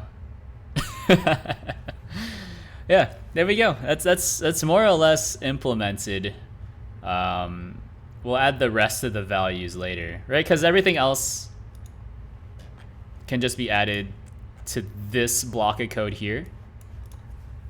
And if we really wanted to, it could even be spun out into its own kind of visual instance, right? So instead of doing everything via code, we could just have, you know, instance in essentially the UI layout, and then we do the setup afterwards. So let me push what I have right now. Meow face tracker. All right, what did I change in Meow face tracker? What did I change in Meow face tracker? I changed the translations. That's fine. Well, you know, let's go back. No, let's go back to Meow face tracker.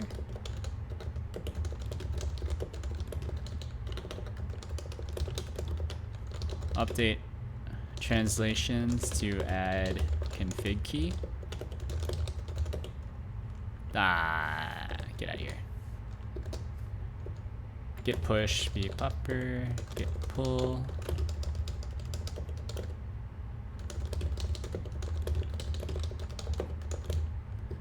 Then git log. What was the log? Git commit.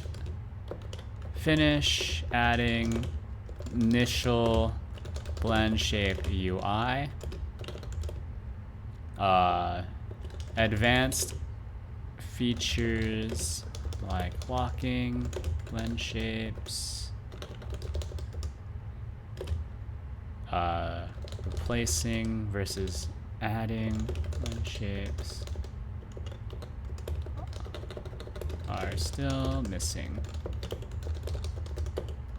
So push all of that to the branch. Then we'll go to vpuppr, pull requests, start adding blend shapes UI, check the tests to see if they still run. Oh baby, all tests pass, ready for review.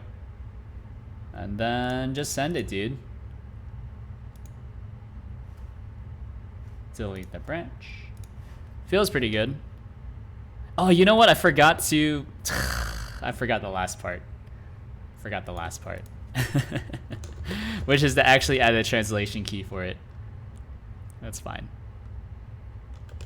We'll do it later.